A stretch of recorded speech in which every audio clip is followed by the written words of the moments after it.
All right. All right. It's Wednesday. Let's get it started. We got some new waffle music up in here for you. Let's go. Happy Hump Day.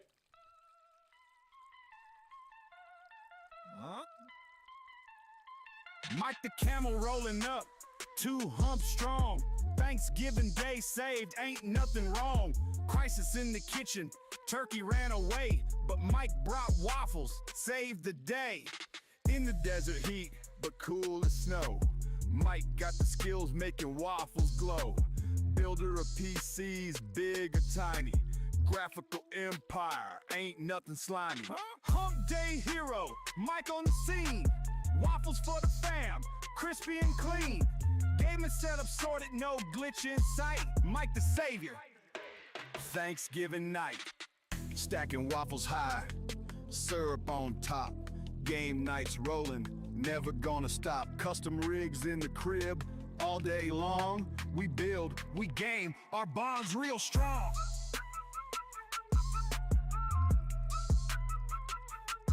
Mike says it's hump day, time to play. Turkey might be lost, but we still celebrate. Waffles and chips, all the gear we need. Mike's got the lead, fulfilling every creed. Hump Day hero, Mike on the scene. Waffles for the fam, crispy and clean. Game the setup sorted, no glitch in sight. Mike the savior, Thanksgiving night.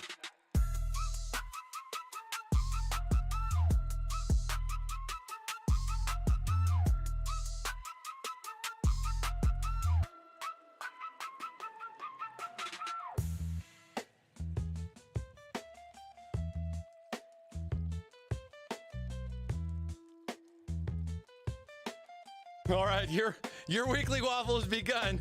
That's some of our new songs that we got going on there. Happy Hump Day, everybody. Exclamation mark waffle for your chance to win. We got more coming at you. We're going to get started here real soon.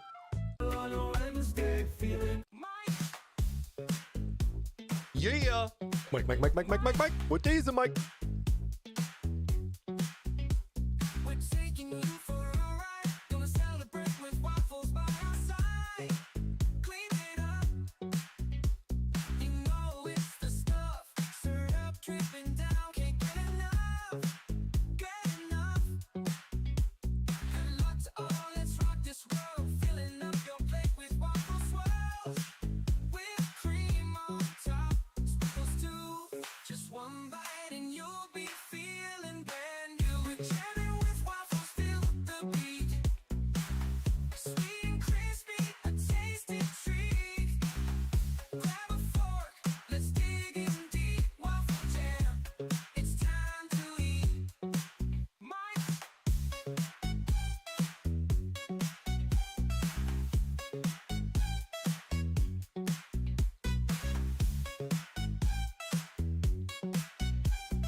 Waffles and giveaways. Every day's a treat, and when it's hump day, man, it's bringing the heat. He's a tech-savvy camel, building PCs built tight, rocking them Thermaltake fans day and night. Syrup dripping, it's the place to be. Camel crunches his bread, can't you see? Camel crunch, he's the king of the desert. Camel crunch, making your taste buds dance. Camel crunch, get ready for a flavor ride. Come on everybody, let's take a bite.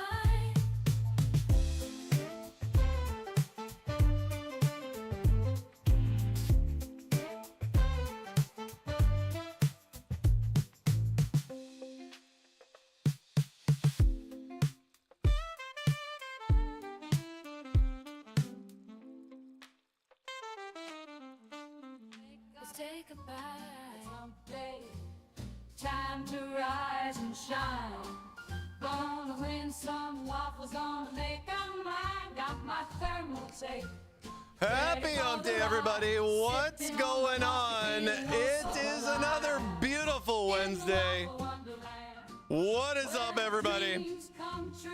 Mike, coming right at you. Thanks, Mustang. Appreciate you, man. Great to see you.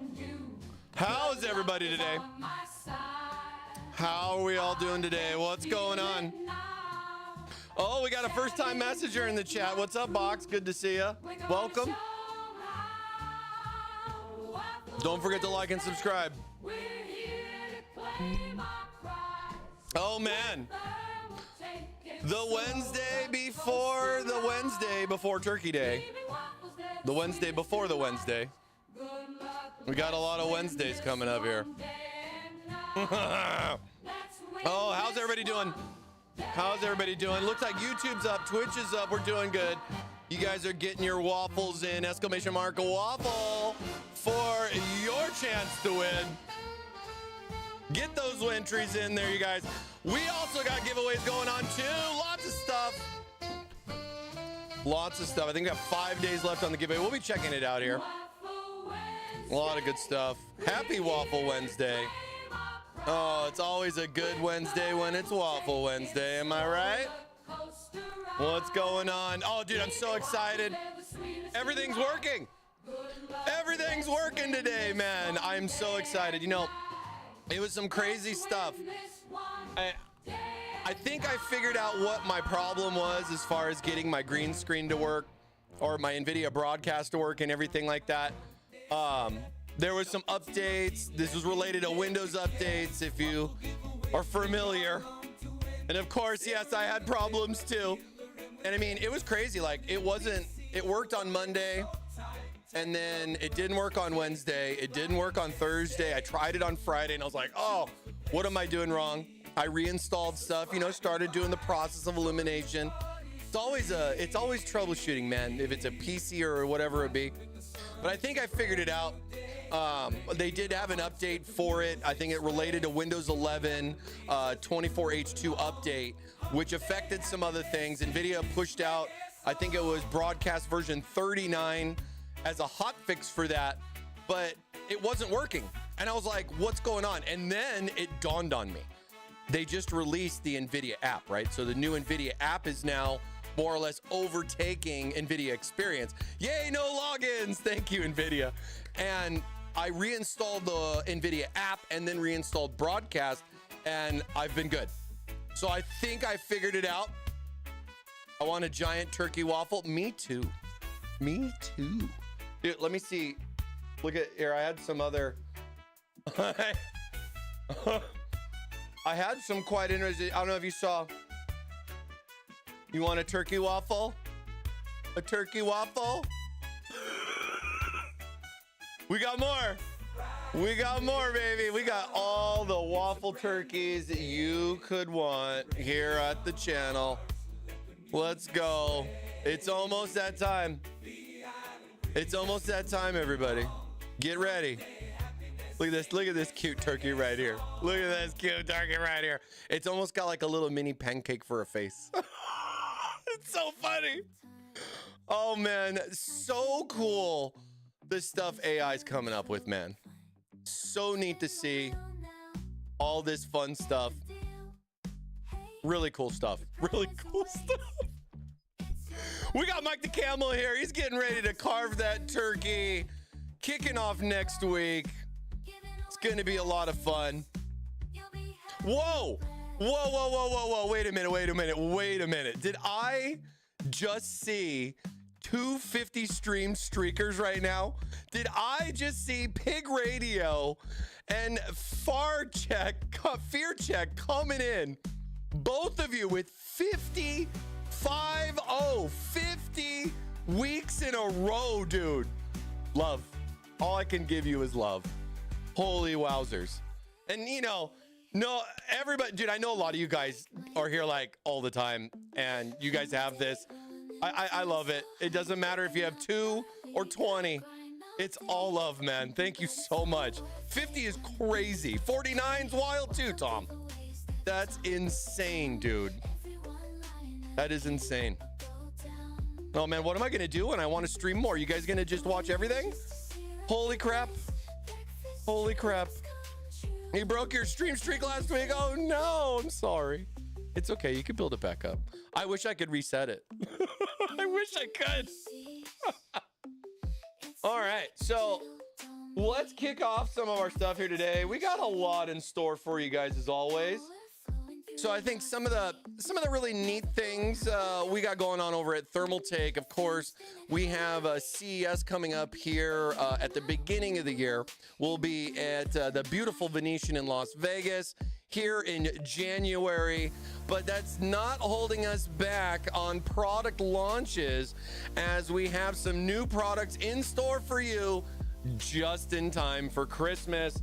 And of course, with that, I am talking about the Tower 250 that we have been building here for the last couple of weeks. We now have our websites up on, our websites are live. You go check them out at thermaltakeusa.com.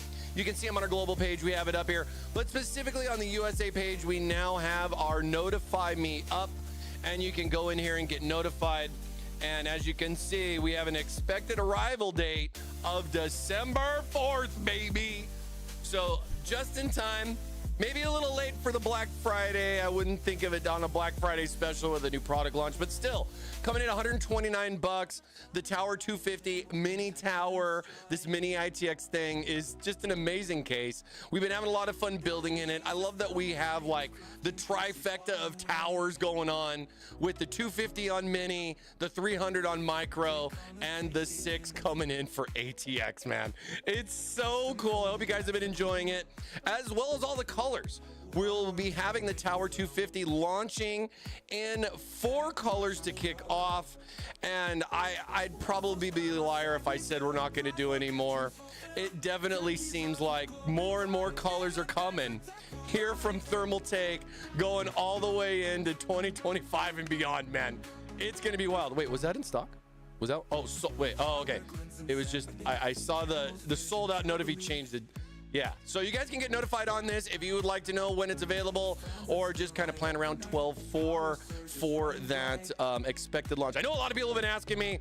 Here you go. It's going to be around December 4th, give or take. It might come early, so click on that Notify Me and get notified if you want a Tower 250 right when it's fresh out of the oven, baby. It'll still be warm when you open the box. A lot of cool stuff. So yeah, we'll be building in the Tower 250, and oh, I didn't get up my other link here. Let me get my other link from our Discord. If you guys didn't know, I hope you know now that we are celebrating our 25th anniversary here for 2024 with Thermaltake, and we are doing our second of 3 PC giveaways here for November. We got our last one coming up for December to just celebrate an amazing year, 25 years with Thermaltake. And we got a big one here for you. We're going to be giving away a Reactor i7-TS. I got one right over here. This thing is packed with a lot of stuff. And I mean, pretty nice build, I got to say. Nice little upgrade, you know, from what we got going on. You can enter to win. Your chance as well is going to be in our Tower 300 with a 14700 KF. We got a 4070 Ti in here with 32 gigs of DDR5 memory. Of course, we got ATX power supply and everything to handle all of those wonderful power loads, and 2 terabytes of M.2 storage, so you can install more than just Call of Duty on your new PC. And of course, with that, we're definitely maxing out the cooling, giving you 360 millimeters of AIO greatness and some matching fans to boot. Get in on it. We're going to be having this giveaway. We got 5 days remaining on here. We will be off next week for stream, so there will be no stream next Wednesday, and the winner for the PC, we will be doing the announcement on our social channels. So make sure that you like, follow, subscribe, and all this stuff, just in case you may be a big winner here for our Gamesgiving Gala for our 25th anniversary, baby. Let's go. So yeah, we'll be off next week. Gonna go spend some time with the fam. Hope you guys do too, and have a great, safe trip. Spend time with family. Try not to eat too much, but you know how that goes and everything.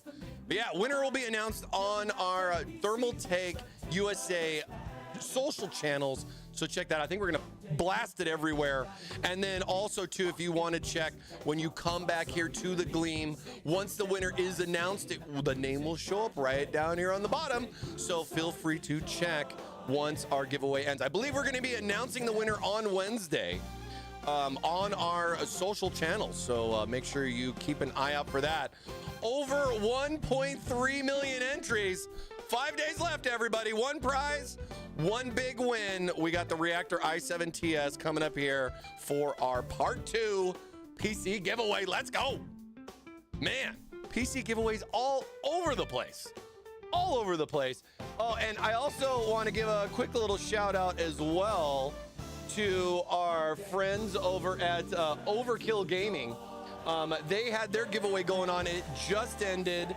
And I believe they're going to be making the announcement. Book the winning stream here so you don't miss it. So they have that going on right there. And I think they have it in the schedule. That's going to happen. Was it happen yesterday? Did they miss it? It happened yesterday. Who won? Somebody won the PC. Did you know? Did you know? Got to get in there. Got to get in there.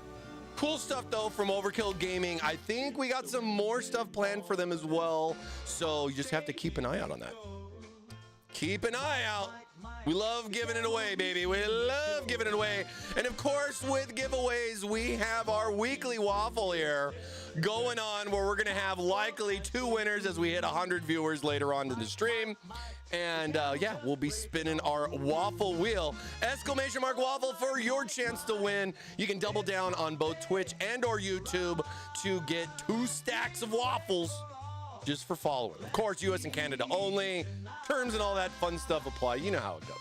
You guys know how it goes. All right. Oh, giveaway stuff. Woo. Lots of giveaway stuff. Super excited for that. All right, let's pick up where we left off. How about that? Let's pick up where we left off. Hope everybody's having a good one. Is anybody gonna be taking some time off for next week? I'm trying to skate out of here early on Wednesday so we can get on our road trip going on, but definitely excited for a fun weekend with the fam. Hope you guys are too. You know, a lot of travel. It's a big travel day, man. It's a big travel day, and we'll definitely be hungry for turkey come next week. Get some nice time off. Oh, it's a big weekend. It's a big weekend. Walls full. You spelled the pancake wrong, box. So, hey, our Tower 250 is coming along. We got our motherboard installed, CPU, RAM, a lot of the major components thrown in there. Of course, we got our AIO radiator put in, but we still have to mount our pump to our beautiful CPU. We have the Intel. This is the 285K Ultra CPU in here. And we got this housed in, this is an ASRock 890i Mini-ITX board. So it's kind of cool to get some of the new stuff in with Intel's new offerings with their Ultra, especially the 285K. I've seen some really good performance changes with that. Temperature changes as well. So that's definitely a welcome sign for me on that. And of course, exploring the new 890 chipsets. I mean, we got some newer features coming in like USB 4, as well as some other things that they're going to be adding in. I mean, with the Mini-ITX board, not so much on the add-ons for it, but I'm starting to see like dual Type-C connectors on the new chipsets, you know, as well as a lot of other fun new little ideas besides just, you know, a new CPU and a new graphics card to slap in there. So always fun when there's a new chipset launch, getting to check that out. I hope that we'll be getting some more fun here, both with Intel and AMD, giving you guys both sides of the fence with some fun builds as we get into 2025. So yeah, let's pick up where we left off on this. Get a couple of panels off here on the case. Like we've been saying here with the 250, I love just the toolless capabilities of this. I mean, the case panels itself are just simple magnets. I mean, you couldn't ask for more to be able to have both a nice solid metal actual panel. I mean, I've been seeing some plastic flimsy stuff out there in the market. So really glad to see that we're doing this, as well as just, I mean, you know, being able to have the nice little filters. I mean, look at that filtration that you get there from the case. I mean, stuff like this is really important for keeping your PC clean. But if you want to maximize your airflow, you do got some options there. You know what I mean? Keep that PC clean though, folks. Keep that PC clean. 30 coming in. Appreciate the resub there for 14 months, man. Dude, thanks, bro. Wow, over a year, dog. Woo. Woo. Thanks, man. But yeah, like I said, panels are super simple. I like the accessibility with the case. It's small. It's a vertical tower. It's different than what you would more or less expect.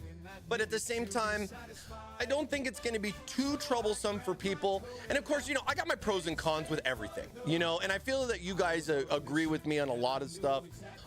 You know, as far as when you're looking at, you know, just the different features, like, you know, what's my give and my take, Thermaltake, in regards to going with 1, 2, or 3. You know, if I want a 250, 300, or even something as big as a Tower 600. I mean, you know, desk space is precious for some, and some others may or may not want to look to do a full build, but maybe you know, move their little foundation into a new house.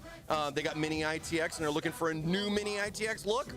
Maybe the Tower 250 might be the right piece of the puzzle for you to get that new look, especially in some different colors too. And I think that's where like the 300 coming in at like, what, we're up to like 13 colors now. That's pretty crazy. I have not seen too many do that. Actually, I've never seen anybody do that. And I think that's actually really, really neat as far as what we got going. Are we gonna do more? Is there gonna be more colors? I mean, our warehouse is getting pretty colorful, if you can understand. No more of the past brown boxes of fields of brown plain boxes. I mean, there is a very colorful warehouse. Maybe we'll have to do like a stream to show you guys, like just to see like a wall of one color and then the next, and it's just it's crazy. They stack them high, man. They stack them high. It's wild. Still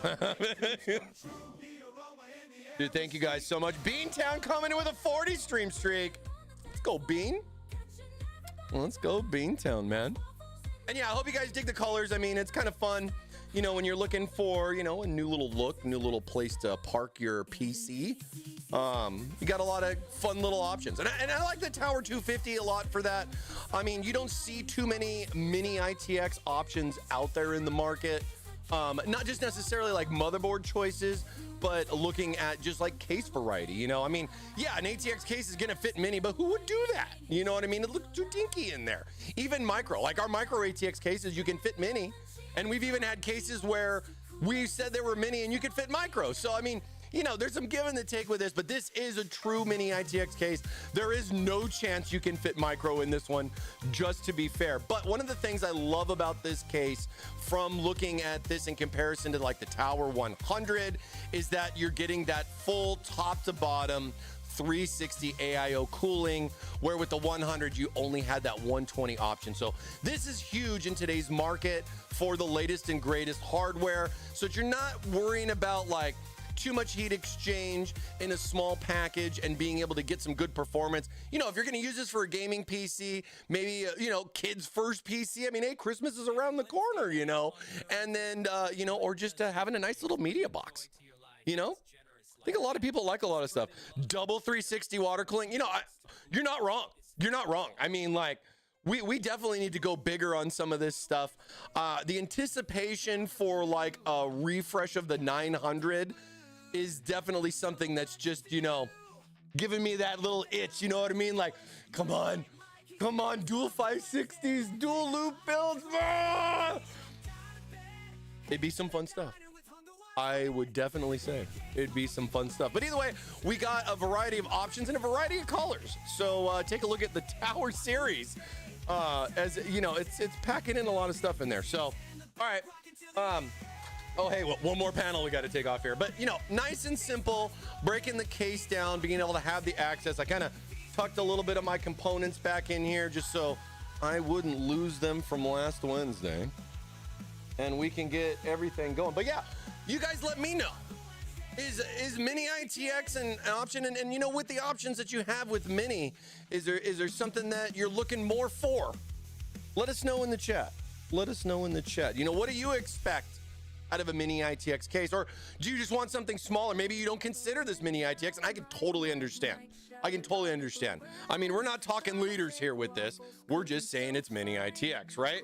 I mean, I think a lot of you guys saw the travel PC, the TR100, that cute little travel PC, stuff like that. I am also just scratching to see when we're gonna be able to get some new looks of that, some new colors in that, as well as getting our hands on it so we can do a build. I mean, I have not done a travel build, and I have never seen us at Thermaltake make one that small. So I am super excited for that. We'll definitely be doing some coverage on the TR100 once it's available. When will it be available? I don't know. Could be soon. Could be soon. We might need to wait for some bigger announcements as far as availability on that. But, you know, you could keep checking back here. Thermaltake Live. We'll give you all the latest and greatest from Thermaltake. And you can sit back and enjoy a nice hump day and grab some waffles while you wait. You know what I'm saying? You know what I'm saying? How's everybody? I like ITX boards because also hilariously pairs it with the biggest GPU possible. And you know, that seriously is like a fun thing, especially with how large the cards got, right? Like, it's just kind of silly when you see that ginormous GPU plugs into that little board and you still get all that performance. Like, it's not like it's degraded. It's not like it's like we're talking a 4X or 8X slot here. I mean, you get the full potential of that. It's crazy.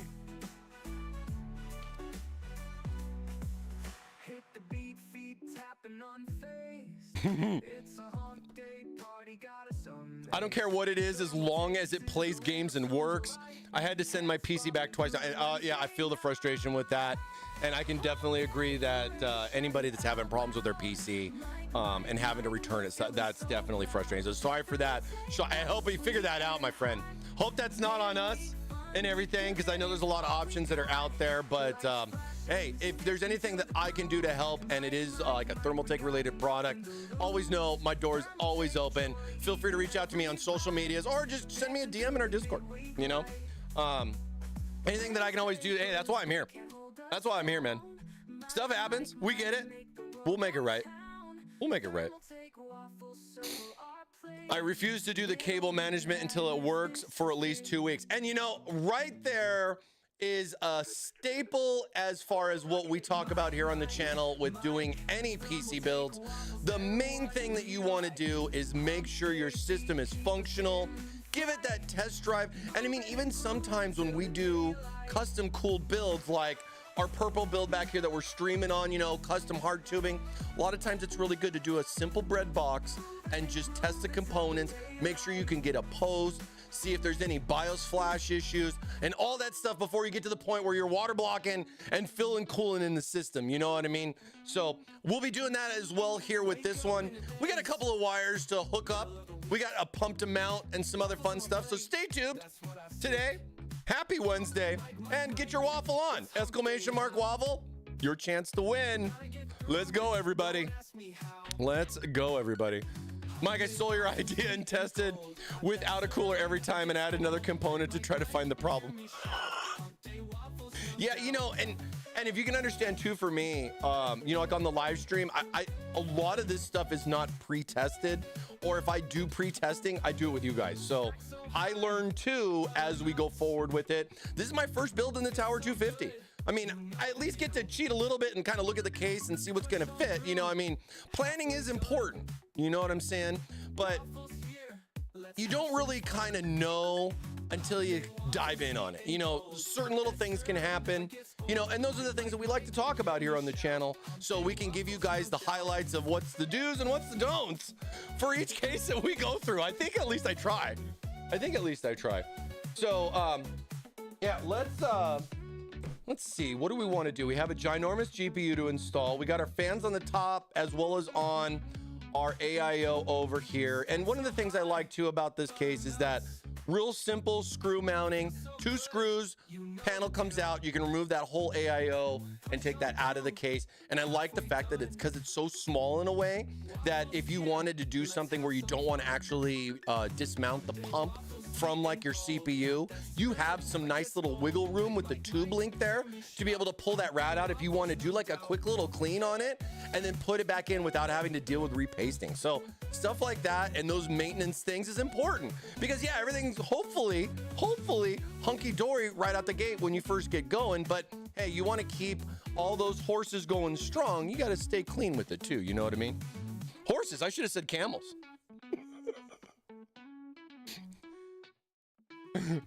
You know what? Maybe this is a spicy topic. Cable management is made 1,000% easier with extensions. It is, depending on the space you have. Because one of the things that, and we were talking about this last week, right? Was that SFX power supplies. Their 24-pin cables are shorter on those SFX cables. And for a case like this, I wouldn't recommend because you don't have a lot of wiggle room. And to be fair, you don't have a long place to travel for that. And it kind of hides a little bit of this stuff because everything's kind of, it's pretty compact in there. But like, dude, on like mid towers and ATXs where you got that fun storage in the back, I absolutely love it. And I would totally recommend. I like extensions because in a way they're more cost effective and they're universal. So if you get a new power supply, it's not like you're spending hundreds of dollars for just that model. And likely with the extensions, they'll be able to transfer to the next one. And you know, they're not really too bad. They're not really too bad. We need, that's something that I think Thermaltake needs to look at too, is like, we're doing all these cases and all these colors. We did a variety of extensions and a variety of, you know, little color combos, black and red, white. We've done the blue, we've done yellow. We've done even like a rainbow one, which I kind of called like hot dog on a stick because it looked like hot dog on a stick colors. But like, dude, we've done a variety of stuff like that. But yeah, I think we need some matcha in here and maybe some other stuff too. So it could be interesting to see what we got coming forward. You know what I mean? Huh. YouTube chat just disconnected. Is YouTube, are we still alive over there on YouTube? Hello? YouTube still working? It showed that the chat went down. Oh no, it's there. Okay. All right. I just got one of those little notifications. You know, well, I guess it doesn't say it there in that chat. It says it in my chat, but it doesn't say it there. I'm kind of throwing the chat out too. I want to put in a couple other places. I'm maybe looking at doing some new design stuff for 2025 as well for the stream. So look forward to that. I'm working on some stuff. Message failed.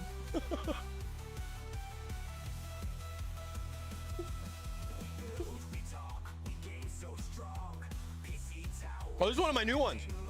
This one's called Waffle Feast.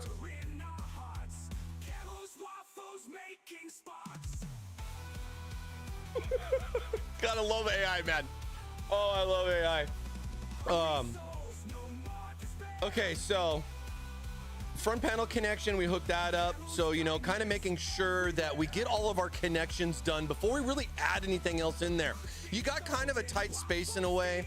And I think last we left off, we were plugging in the front panel header connection, the USB 2.0, because we are going to be running a controller for the fans, as well as we're going to need that 2.0 connection for our pump screen as well. Or wait, no, this one's ARGB, so we don't have to worry about that, which makes it even easier. But yeah, we're going to be doing some fun little configurations here. A lot of cable management, I guess, today. Is this Dragon Force? This is Camel Force AI. I don't know. It's one of the new things. It's one of the new things that they have. I'll show you guys a little bit later. Suno, the AI song that you know, to help make all these beautiful waffle songs here for you guys. They had a nice little update to 4.0, and I couldn't resist just spending some credits on some of that, if you understand. Getting to play around with that there. So, all right. So Type-C's in, 24's in, we got USB 3, all of our connections, EPS, all the main things that are gonna be right there that need to be there, I think are good. It might be a little hard to see, but I also ran the mini USB for the pump because I thought this pump actually had it, but I'm not gonna have to worry about that. But either way, I was planning on going that way, but I have the two. So either way, I'll have a free one. And it really all kind of depends too on, you know, what you're gonna do with your AIO, pre-running cables and everything, just to kind of make it a little bit easier especially before you bring like the radiator in or the graphics card to kind of create some walls there, you know what I mean? Use those windows to your advantage as much as you can before you don't, you know, before you actually got to put the product in. So so I ran the cable there for that one for those fans. I do need to run the cable for the AIO, so let's do that. And then while I do that, I can then we'll probably move forward with doing the AIO pump.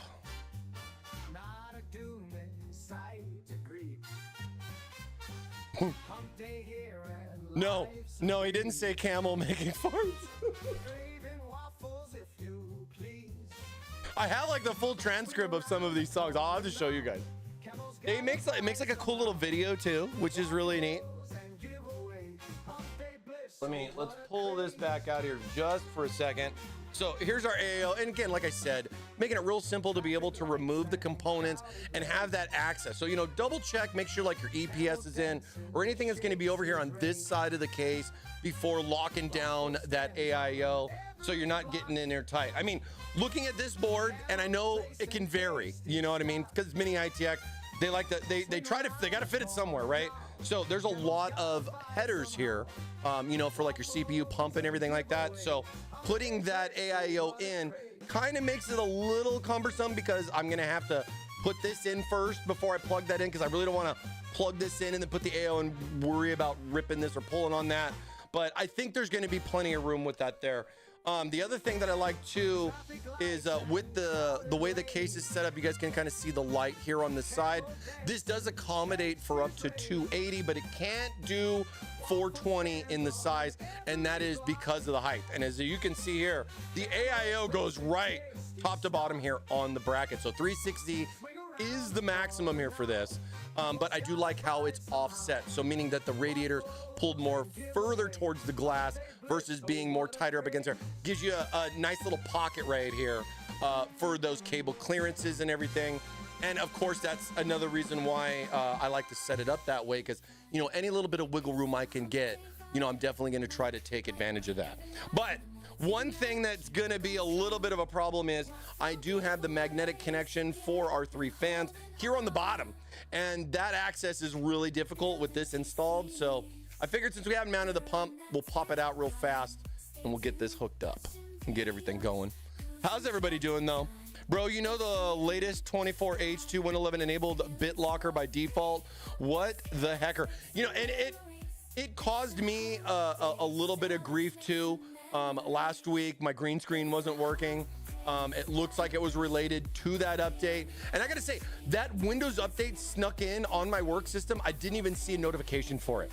It must have just installed it the Windows update way. And because I didn't have it at first, and I know that the rollout was varying, you know, based on hot fixes and stuff like that.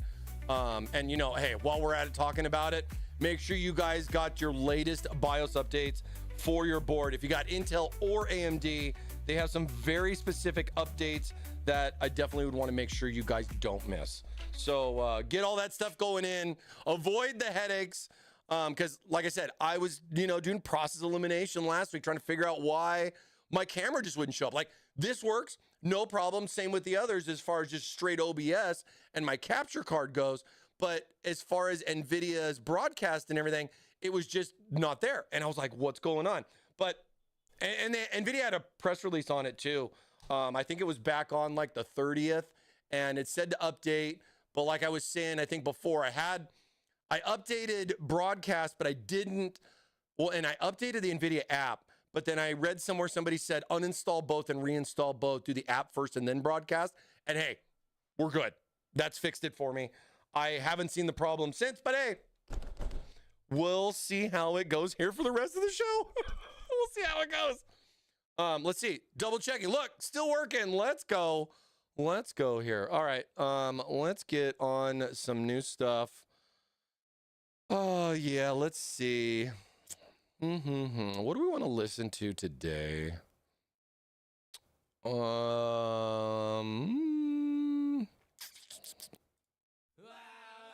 Let's not go that crazy just yet.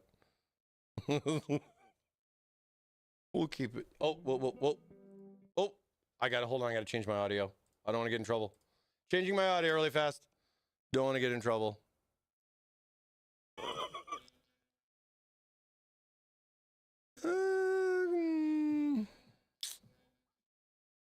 Yeah, why not? We'll just keep it going. Let me see. There we go.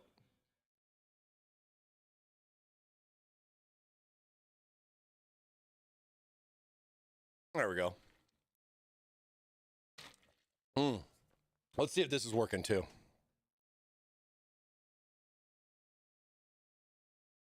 I've been trying to I was messing with a bunch of stuff since we last streamed.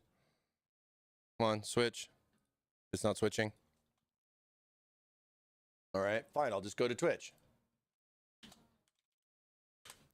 See if this works.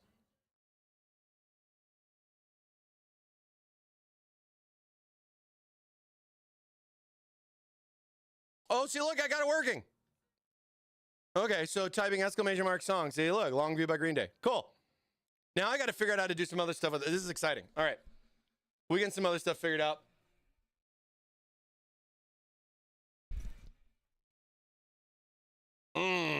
It's a beautiful hump day. It's a beautiful hump day. I'm just glad my green screen's working today, man. That is awesome. So we're going to go ahead. We're going to route our cable. I got a little sneaky right here. Kind of just that way we got a little bit of extra room. And I figured this would probably be the easiest way to do it. I'm definitely wanting to make sure I don't just pop the cable off of the magnet connector here on the fan, but I don't really want to smash this either. You know what I'm saying? It's a delicate process. But then yeah, for the rest of this going in, it's pretty chill. I just need to use my brain and put the pump through first. But I like how there's two little notches in the floor, and once you line them up in the notches, it will sit down lower, and then the top will should go right on in. Should go right on in. If it's not, and it's hitting the top, then you're not all the way seated here on the bottom with the bracket. So, and I like how it more or less just kind of stays in. I'm just going to put one screw in just to, make sure that guy doesn't go anywhere. And then, like I said, we'll button that all up and get everything going here once we're done. Okay. So, hey, let's change some views. Oh, wait, wrong product model. But we can go ahead. Let's get our top-down camera going. Hope everybody's having a good hump day. What's up, everybody? Happy Waffle. Don't forget to get in on that giveaway, man. We got a lot of fun in store for you today. A lot of fun. I want to make sure you guys are here for it. All right. Woo!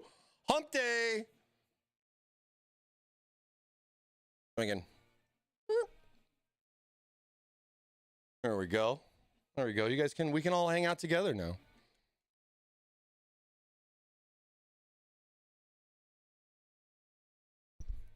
Okay. Now I pre-installed the backplate on the case, so the backplate's already there, and all I'm doing is just I kind of put the compression springs. I just put them on there so I wouldn't lose them. Makes it easy, like in between projects. I don't want these kind of things just kind of floating anywhere, so I'll just throw them right there, and then I know right where they're at.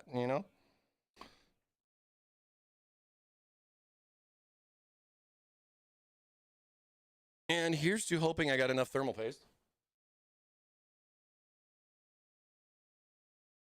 Boop, boop, boop, boop, boop, boop, boop, boop, boop. And yeah, I do the same thing with your lug nuts. Yeah, I agree. Good little option. Good little option. Clean off any of that little thermal paste action there. Liquid metal! Not this time. Not this time. All right, now we're just going to do nice little X on here. I swear we're not pirates. X marks the spot, though. I get some pretty good coverage with this. There are many options that are out there. I've done hundreds, and I've never really had a problem going this route. Now, one thing that you can't have a problem with is the sticker. All right, there you go, chat. Make sure we're removing this. It is important. Some of these will have pre-paste on them. All the ones from Thermaltake do ask for you to paste it, which I prefer to paste myself. Not that I'm going to say that I don't trust pre-pasting, but I don't trust pre-pasting. I mean, it's up to you, you know, it's your mod, your way. Now we're going to go this way with it. Is that swoop looking pretty good? Because I think if we turn it too much this way, and I kind of bring that in, this is going to kind of block a lot of the front there, where with this, because I have the option, we have some nice flexibility here with this, right? So depending on the orientation that you're going to go, either way, you got those nice rotations there. So I think a lot of that will go good. Yeah, I think we'll go this route. Make sure our cables don't get in our way. It is kind of a tight fit, but I mean, it's just the same as everything else. I guess the bigger difference here is there's only 2 sticks of RAM, but hey, still get, and kind of do like a little, kind of give it like a little stick, little press, you know, kind of flatten that out a little bit. Oh, and we got a hydrate coming in from Mukau. What's up here? I'll get that hydrate here in just a second. Why don't they make thermal conductive plastic? I don't know. They probably did, and then they just didn't. It just didn't work out. Tough to say. I mean, it's been real interesting, right? Oh my God. It's been real interesting, right? Looking at, like, you know, the different paste options that people are doing. You know, they have like thermal pads out there versus just a paste. They got paste in different colors. They got paste in different flavors. I mean, scents, just all kinds of stuff. Come on, Magnet. Oh, Magnet strong. Magnet strong. Thank you, Magnet. God, I love magnets. Magnets make the world magnetic. Uh-oh. Whoa, whoa, whoa. Oh, see, the magnet saved me right there.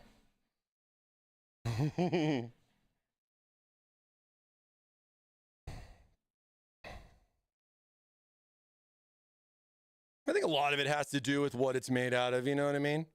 I saw that.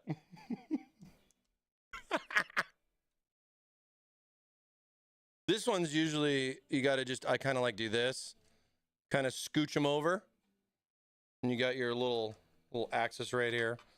Kind of like, you know, I'm not tightening these all the way down just yet. I'm getting them on there, get a nice little grab. 2 dims is greater than 4 dims always. You know, some will definitely argue in forums about that one. Good for sure. I'll leave that to you though, my friend. Hashtag magnets. That's right. And the one thing I like about all of our AIOs, or I guess I can't say all because we have a lot, but majority of our AIOs, all this is just a nice little tension screw. You go all the way until it stops. You don't have to stress about torquing because it pretty much stops, and you should get a nice little seal. Like to kind of just, you know, space it out. Kind of like, you know, you put the lug nuts on your tire, you know, a little here and there, and you just work your way around. Get a nice little seat on there. And then, yeah, I guess the only other thing is with this being mini and a gigantic graphics card being here, we'll have to see how that's going to affect our tube run here. But hopefully we won't have too many problems. I mean, we can always, you know, we can park the C's there a little bit. No, I'm just kidding. I don't know. We'll figure out what we're going to do.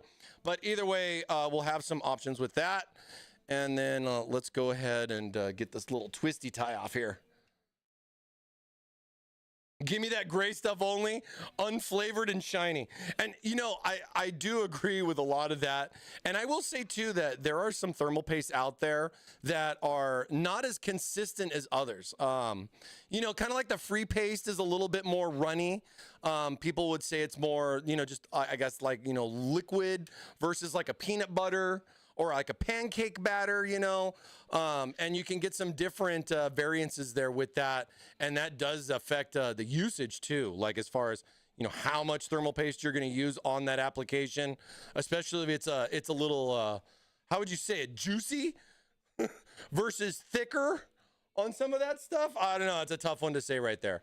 I almost feel like I want to pop this memory out so I can scoot this wire around this tube. Let me see if I can just sneak it by here. There we go. It's like flossing. it's like flossing. And we'll do the same thing, I believe. Yeah, there we go. See, it's like floss, right? Just like when the dentist does it for you, you know what I mean? It's one of those things. All right, let's take the case here. Rotate her around. All right, let's take a look. Because we're going to want to kind of see how we can hide this cable, or at least hide the excess, but we do got to get it plugged in.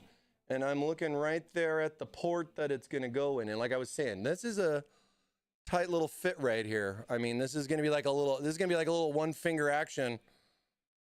Pop it in. If I can even see. Oh, the microphone's in my way.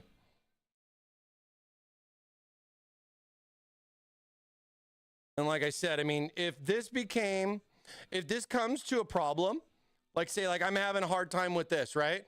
I can't seem to get my hands around something like that to be able to get that in there. Make it easier on yourself. Make it easier on yourself. So one of the big things on why I put one screw in on here was to kind of show you guys a little bit of this. So then if I take the screw out, I can take my AIO here. I'll kind of so you guys can kind of see a little bit more. But I have that nice little tube room here where, you know, the length of the tubing and stuff. Make sure I can. But then see, I can just kind of let it kind of chill right there on the outside of the case. And now I have all that access again. So I'm not worried about pre-plugging it in. I mean, you can do your own thing. And I forgot your hydrate, didn't I? I'm so sorry. Here, cheers to you. Thank you so much. I need a drink anyway. Oh, GPS coming in says, any plans to release Tough N EX12 Pro, the high static pressure ones? Yeah, so in a single pack. I don't believe I've seen a single pack option. For that one, we used to do 2 and now we switched over to 3. Because all the EX is that you saw, the new ones that we have, we actually sold out of those. Like, it was crazy. But the Tough N EX12s are definitely a newer product that we have. But yeah, those are coming in a 3-pack. I'm not sure if we're going to do a single or not. I haven't seen anything like that to confirm at the moment. But, you know, it could be something that we may do later. But that might or might not help you right now. You know what I mean? All right.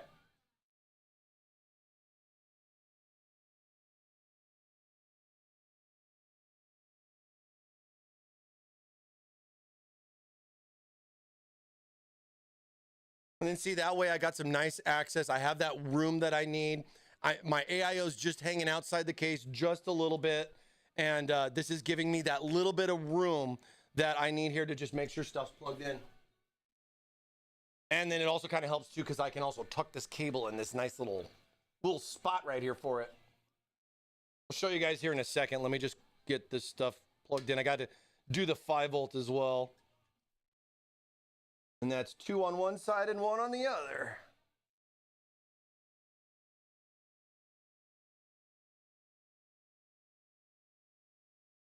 This one always can be kind of finicky. I just don't want to break the pin sometimes.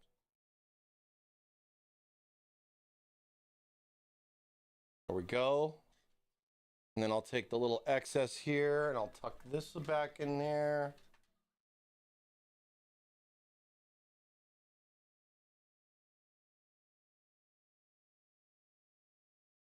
Got that plugged in. Yeah. Look, let's see. I think I can give you guys a good shot this way. Let's see. Whoa, whoa, whoa. Let's not do that. Oh, see, I can't get enough light in there. Let me shine on that so you guys can see a little more. But yeah, being able to have that little bit of access, just kind of moving that outside the case there, you can see I have the options for those right there, and I can plug that, you know, I can tuck my cables in, and then I got that access, those connections. It's tight little fit. But hopefully that helps you out too. You know, just what goes next, you know what I mean? And sometimes maybe you got to backtrack a little bit, and we're always going to make sure that, you know, our little magnet connection here didn't get affected too much, but hey, we'll find out, won't we? We'll find out, won't we? And then we just got to line this bad boy back up with the slots so we can get that in its little groove.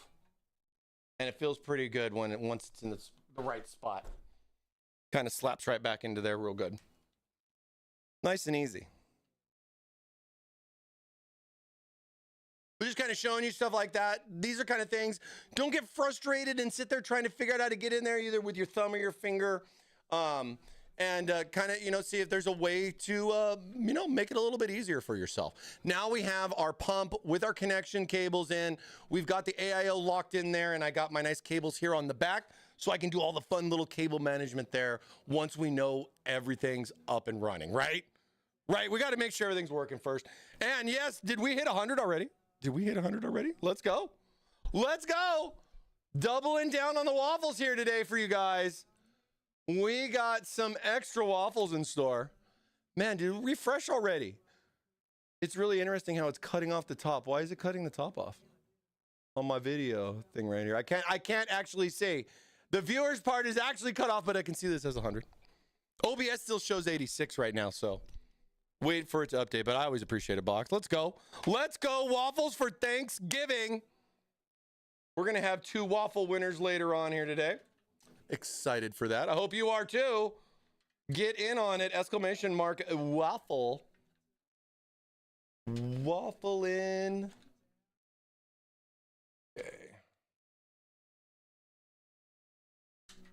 And even though it doesn't have like the little access panels like that the 600 has, you still got those little cubbies, those little corners back in here. And let me tell you, when you're dealing with a small case and you still want to pack a lot in there, there's a nice bit of room here because the back panel, you can't really, you're not going to be looking to, instead of kind of trying to get everything in and then kind of closing the case, you can part the C's and kind of got both sides to kind of wrangle your cables. And then hopefully everything goes in a little bit nicer. You know what I mean? Okay. Now, of course, we're going to have a couple of connectors here for our fans. We got 2 already. One for the AIO, and then I got another one here for the fan on top. Let's get the next one going, and then we can get our controller hooked up and stuff. And that last one's going to go for these guys here on top. Get that all set up.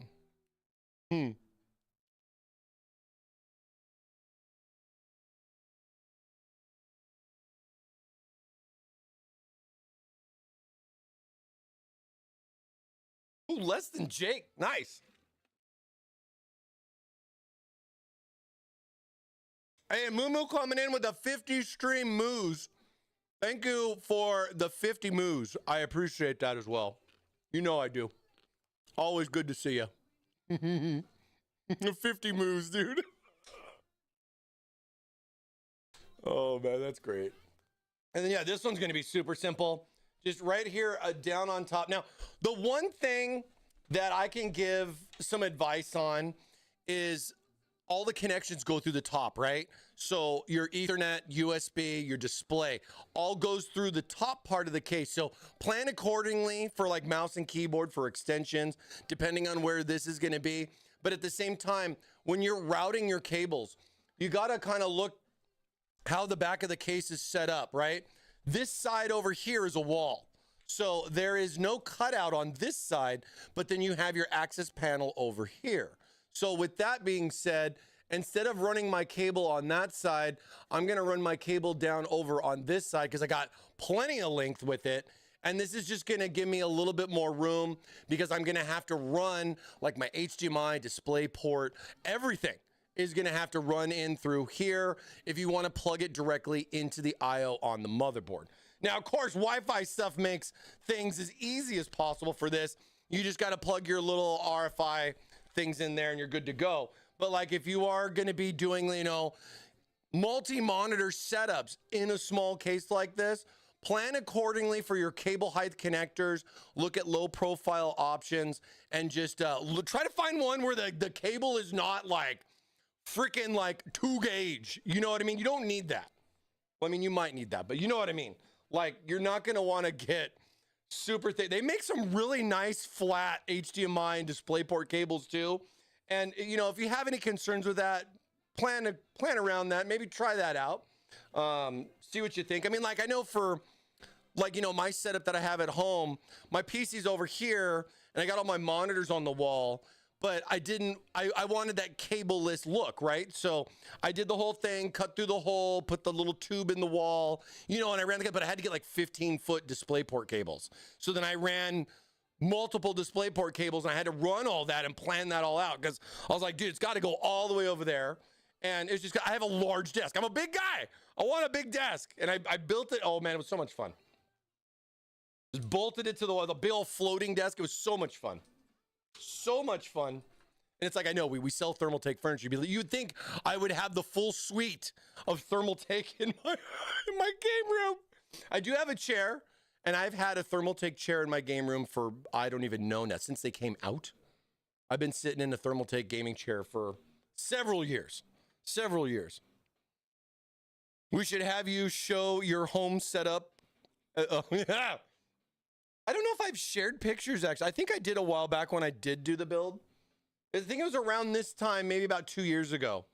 But that was like a full, like I had to get the 2x4s and I lag bolted it to the wall and I did like that cool geometry stuff. Did you ever play that bridge game? There's that game out, what was it called? Where you had to like design and build the bridges and then the cars got to go over the bridge, but then you got to build it right so it can support, so that was an interesting game.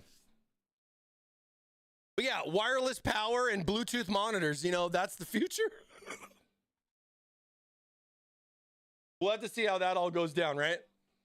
So there we got, nice and simple, right? We got 2 fans on top, 3 down the side. We got intake here in the middle. We have options for doing 2 fans on the back as well. And some people would consider that for intake, blowing cool air from the back forward with the case, intake coming up through the bottom, and then everything going up out the top and out the side. Some people even do intake over here on the AIO, and that's usually a weird thing for me because I usually always exhaust off of a rad and try to keep that airflow going. But you know, there's some interesting things. When the case is a little bit more defined, you have some interesting airflow options, and it can really make or break a difference. I mean, a couple of degrees here and there, but it's not going to be like something that I would say would be like a huge change. But again, I want to do some more testing with this, hence why we're building it. And we'll have to see how everything goes, you know? We'll have to see how everything goes. All right, so that makes it nice and simple. We have our Gen 5 cable chilling right here for when we go to install our GPU. So yeah, let's play around with the rest of our cables here in the back, and let's see how we can clean it up. See how we can clean this up. Not zip tie everything down just yet, but, you know, get a lot of that stuff set up here. Let me see if I can get a better angle on my light.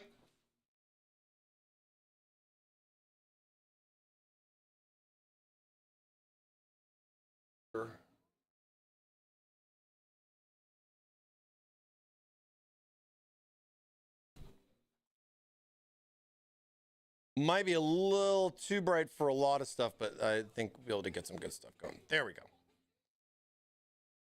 Hey, Master Killer. Thank you so much for the tier 1. Appreciate you. Welcome to Waffle Land. Welcome to Waffle Land. Yeah, like you can see, you know, you got these nice little pockets here to tuck all your cables back in. There's nice little clips here on the side too. So like stuff like this will kind of hold it, like retain, you know what I mean? You don't even have to really use zip ties. I mean, I'm not gonna say it's a lazy man's case, but man, it's really looking like it, isn't it? And let's see here. Let's just pull some of the spaghetti out. Tried to plan this as best we can. So we have fan connection, fan connection, fan connection. And boy, how awesome is it that I only need 3 cables for 1, 2, 3, 4, 5, 6 fans. So basically cutting your cables in half with the magnets. And this is also including, this one's just a single fan. So that one's kind of still your standard stuff, but still only 3 ain't too bad. And then of course with our Thermaltake controller that you'll get with your swap fans, you're gonna have 5 ports on there. So you'll actually have 2 extra spots with the whole build. So like if you want to add some other stuff, you'll already have that. You won't have to dealing with 2 controllers. It just makes everything easier. At least I think so. I think it makes stuff a lot easier. So let's do the AIO for 1. Put that one in there. We'll go to the top for 2 because that rhymes. Why would we ever think of doing anything different? And then that way, and then now we can, and with only 3 cables, we only have them all on one side. So that kind of leaves that kind of clean if I'm not going to add anything else. You know, as far as where do I want to stick this? You know, what am I going to do? Where am I going to put it? But I'm not going to do that yet. I'm not going to do that yet. Simple double-sided tape. I can put this anywhere I want to put this. Of course, you do have options for storage back here too. And this tray is removable. And it gives you the options for either 2 SSDs or 1 HDD here on the back. But just take into consideration that with the back panel, you can add 2 fans here on the back. As you can see, either 120 or 140. It's got nice little filter action here on it as well. But if you are going to be doing 2 fans on the back, you are going to be limited to SSDs for the thickness versus if you had an HDD there. And you might want to get creative if you have an HDD as far as maybe looking at tucking it down in the front or on the underside back here, either next to the power supply or even under the graphics card. There is no other HDD mount besides the one in the back. So that is going to be the only real tough choice when doing your build as far as deciding on if you're going to do fans or storage, depending on what you got. You know what I mean? So there is a little give and a take for the size difference with that. So just plan accordingly with that. And yeah, that's always something, you know, you gotta find room somewhere. You know what I'm saying? And I mean, I still run HDDs myself. I have SSDs too. I mean, I know a lot of us are on M.2. You got that beautiful M.2 rear mounting on here, which is really neat. It's kind of cool because this board actually has a second M.2 that goes there, as well as one on the other side. So it's got plenty of options for M.2. So maybe that might be an idea as well. It's just kind of considering you just going to upgrade everything and all that stuff too. So, all right. So here's all this. We have this all connected up for both our data, and then here's going to be our power. Good old Molex, tried and true. You know, I got to say, I know a lot of stuff is more serial ATA and all that, but I got to tell you, Molex is still safer. I don't care what anybody says. And you get the most power out of Molex, which for stuff like this could be a bigger case. I mean, depends on how much RGB craziness you want to go, but yeah, I mean, I'm not having a problem with it. It's just I do know that there's a lot more SATA connectors than Molexes nowadays on modern power supplies. So I'm gonna just kind of take this. I'm gonna take advantage of the little hook here on the side to kind of just tuck and hold this a little bit here for me, because we're not gonna bundle it all up just yet. We want to make sure everything works, but I do like that I have these little options here. I'll get this one over here, just kind of tuck that away, and look.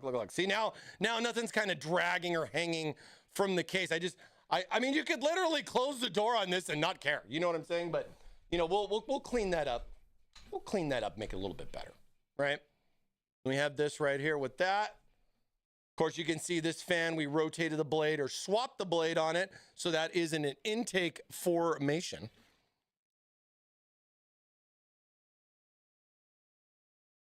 Red says, I was thinking about this case the other night and wondering if it could be modded to put the motherboard on the platform just above the, like to put it down here, to put on the TT logo and then use the back for a screen or something. I mean, I don't know, because of the, I mean, dude, this is small, but like eyeballing the idea, right? You're looking like this motherboard's about what, like 7 inches? Because I think it's like, yeah, Mini-ITX about 7 inches wide. And if you were going to do something that was about 7 inches wide, there you are. I mean, it would overhang a little bit, but it almost like, here's what you want to know. Here's what you want to know. You want to know if this is more than 7, and it's not. So that's what I think is important, is that 7's right there before the corner. So that might actually be something you might want to mess with. But I really like the idea, and I would say you might have a little bit better situation to do this in the 300. And then you could either go, and you could still do mini in the 300, but you might want to look at the 300 for that. That's a cool idea though, man. Your mod your way, bro. Go for it. That's a cool mod idea. I really like that. Same thing with like the graphics cards too. Like I want to put the GPU somewhere else and just do some different stuff with it. Maybe not necessarily in this case. Hey, it's supposed to be small and it's supposed to be just a cute little baby on your kid, you know. But like there's some other stuff that really kind of gets the gears going, thinking about like, hey, what could I do with that? You know what I mean? What could I do with that? You know? So that's a great idea though, man. Hey, baby, don't fix what ain't broken, am I right? Oh, I think about Thermaltake cases at night when I'm trying to fall asleep. Oh, thank you, good. We appreciate that. Sadly, I do too. All the other stuff coming and going, like, you know, like last night I was thinking to myself, I'm like, all right, so we got to wrap up the 250 today. It's Mini-ITX. I want to make sure we talk about the important things, you know, and we got to get the build done. How are we going to, you know, show some other things with that? So, you know, I think about a lot of that too. I'm also brainstorming new ideas for system builds, like thinking about what juicy 50 series NVIDIA card that I could get. And if I'm going to go Intel or AMD on the next one, and you know what's all going to happen here going down the road, because I feel pretty comfortable with what I got right now. I mean, I'm pretty much on 14th gen and a 4080. I really don't see an upgrade as a big deal for me. I mean, especially with being at 4880, I usually skip a gen. If I was still on my 3090, I'd probably be looking at the 5090 more today. But I'm kind of waiting to see, you know, like what's going on out there. Fun, exciting things got to me too. Like, you know, Stalker 2 came out today and I was watching some streams and I saw some people, maybe a little clickbaity, but saying that Stalker 2 was kind of putting the 4090 through some paces and everything. So stuff like that is really interesting as the 40 series is kind of wrapping up, as we're getting ready for the next generation. And these games are starting to kind of being able to come in and support some of that higher end horsepower that a lot of us paid good money for, you know? And I mean, yeah, we'll just have to wait and see. It's day one, mixed stuff and everything. So we'll just have to wait and see how everything goes, you know? Just like a lot of games.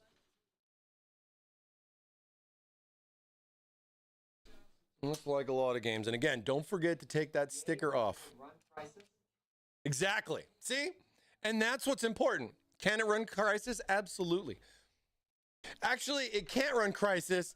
And we've had this discussion because I tried to install Crysis, I think like a year ago, and you can't.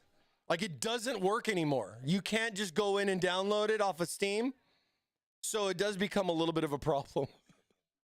It does become a problem. There's a workaround for it, but still.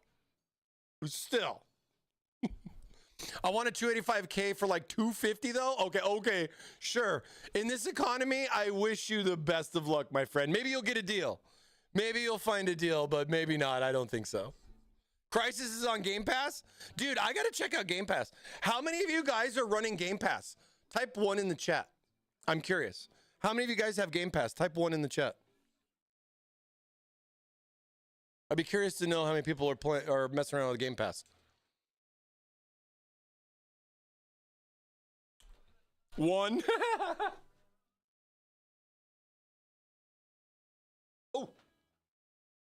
God, I hit my head on everything. Which one? One. Yep. All of them. Okay.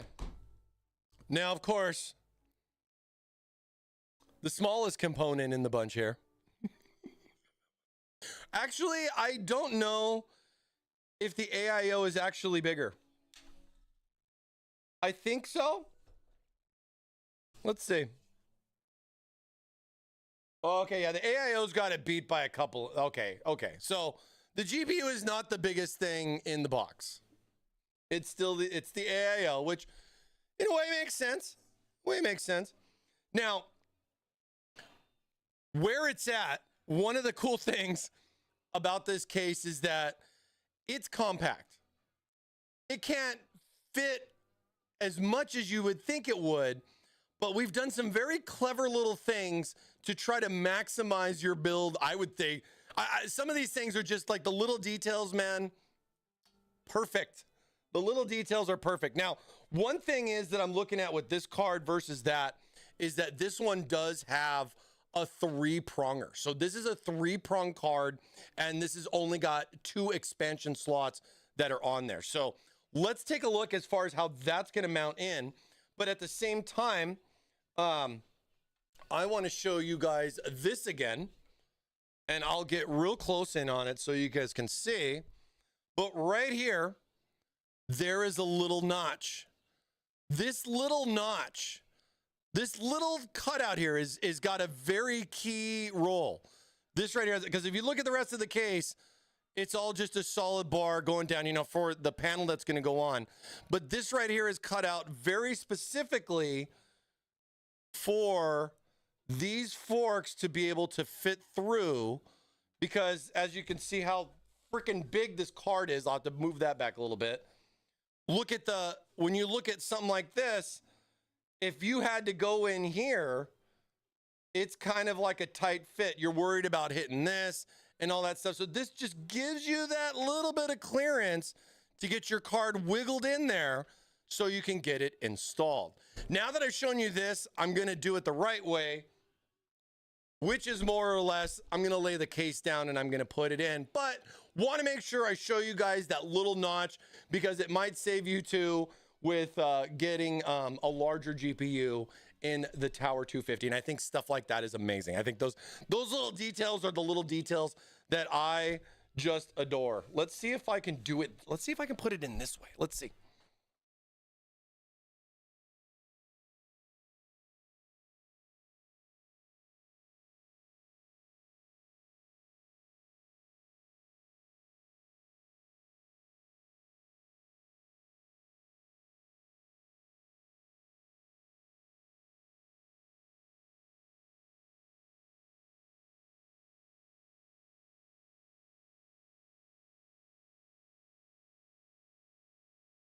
Look at that monster in there. Look at that beast. And you know what's even better? We still got a little bit of wiggle room here on the bottom. Now, of course, with that, we do have to kind of consider what we're going to do for our power connection. Some people do like to plug the power connection in prior to plugging in the graphics card, so that's already like pre-run. I'm just going to go ahead and I'm going to plug that in after the fact and hope for the best. But first, I want to get at least one screw in there so we make sure our GPU doesn't go anywhere.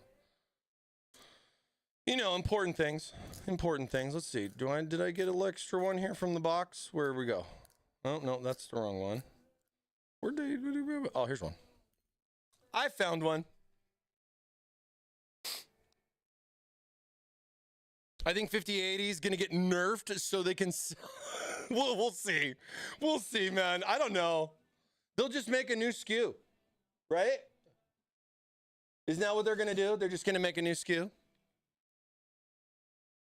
I'm still on a 3080 Ti at the moment. Dude, a 3080 Ti is an amazing card. I mean, I would say the only thing that you're missing out on is DLSS 4. And I mean, as it does make an advantage, because I came from a 3 going to a 4 series card. I mean, and you have to, it depends on the game you're playing. Because if that game doesn't support it, you know what I mean? But yeah, 3080 Ti is a great card, man. Hang on to that bad boy.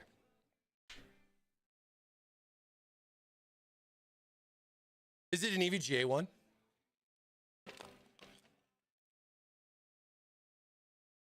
I was wondering. 3080 Ti and a 12900K? Yeah, that's pretty good. That's really good, actually. You have a 3080 Ti FTW? Let's go. Yeah, it is. I thought it was, man. That's awesome, dude. Yeah, dude. Especially because it's like an EVGA card, I'd probably hang on to it even longer. Man. DLSS makes games a bit pixelated for me. Interesting. Because, I mean, you know, with DLSS 4, I do get some great improvements with that. The latency is also really nice. Maybe play around with the super resolution options. It depends on the monitor you're running in resolution too, but look at the super resolution options or see what's going on there with that. Cause I think I've experienced what you're saying about like the like, not necessarily like blurry, but like graininess to it. And I did some in-game changes and it made it a lot better. They just released a new DLSS update. So yeah, drive. Oh, really? Oh, okay. I'll have to check that out. Like today?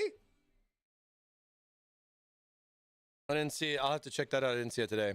Max out sharpening. Well, you can definitely play with like sharpening and stuff like that too, but depending on the game and what feature options they have, like, you know, as far as like what you're gonna do, I would say you have some options there with that. All right, so cards in. We got one screw securing it in place there. We still have our Gen 5 cable down here at the bottom, but let me show you. Nice little pocket right here for the cable. I can still, I guess. Oh, it's so easy. It's so easy. But no, nice little room right here for the cable so that I can come over here comfortably, plug this in, and I can tuck it away underneath here. I can even kind of pull on it down here to kind of clean it up because, you know, I would think a lot of people are concerned about the connectivity of this connection above anything else and making sure that you got a nice solid connection in there. And then at the same time, you don't have, you know, the cables aren't being too twisted and all that stuff. So you can kind of pull a little extra on the cable, and it's actually in a pretty good spot where I can just kind of plug it in. So let's just go right here with that. Kind of brace, I kind of hold the card. I get a nice click out of it, which is what I always listen for. You can kind of like feel it as it like clicks into place. And then let's see, I just kind of make sure I don't tweak it too much. Double check that it's connected in there. And that's a nice little clean look. You more or less can't even really see it, but you got a nice little pocket down here. That cable's connected. And then now it's all right down here in the front. So stuff like that, making it real easy. And even with this too, like if I got to take the card back out, I can likely leave that connected. You just want to kind of maybe rotate the card a little bit, you know? Don't let the cable connector catch on like the side panel, for example. You know what I mean? And yeah, DLSS quality usually looks good for me too.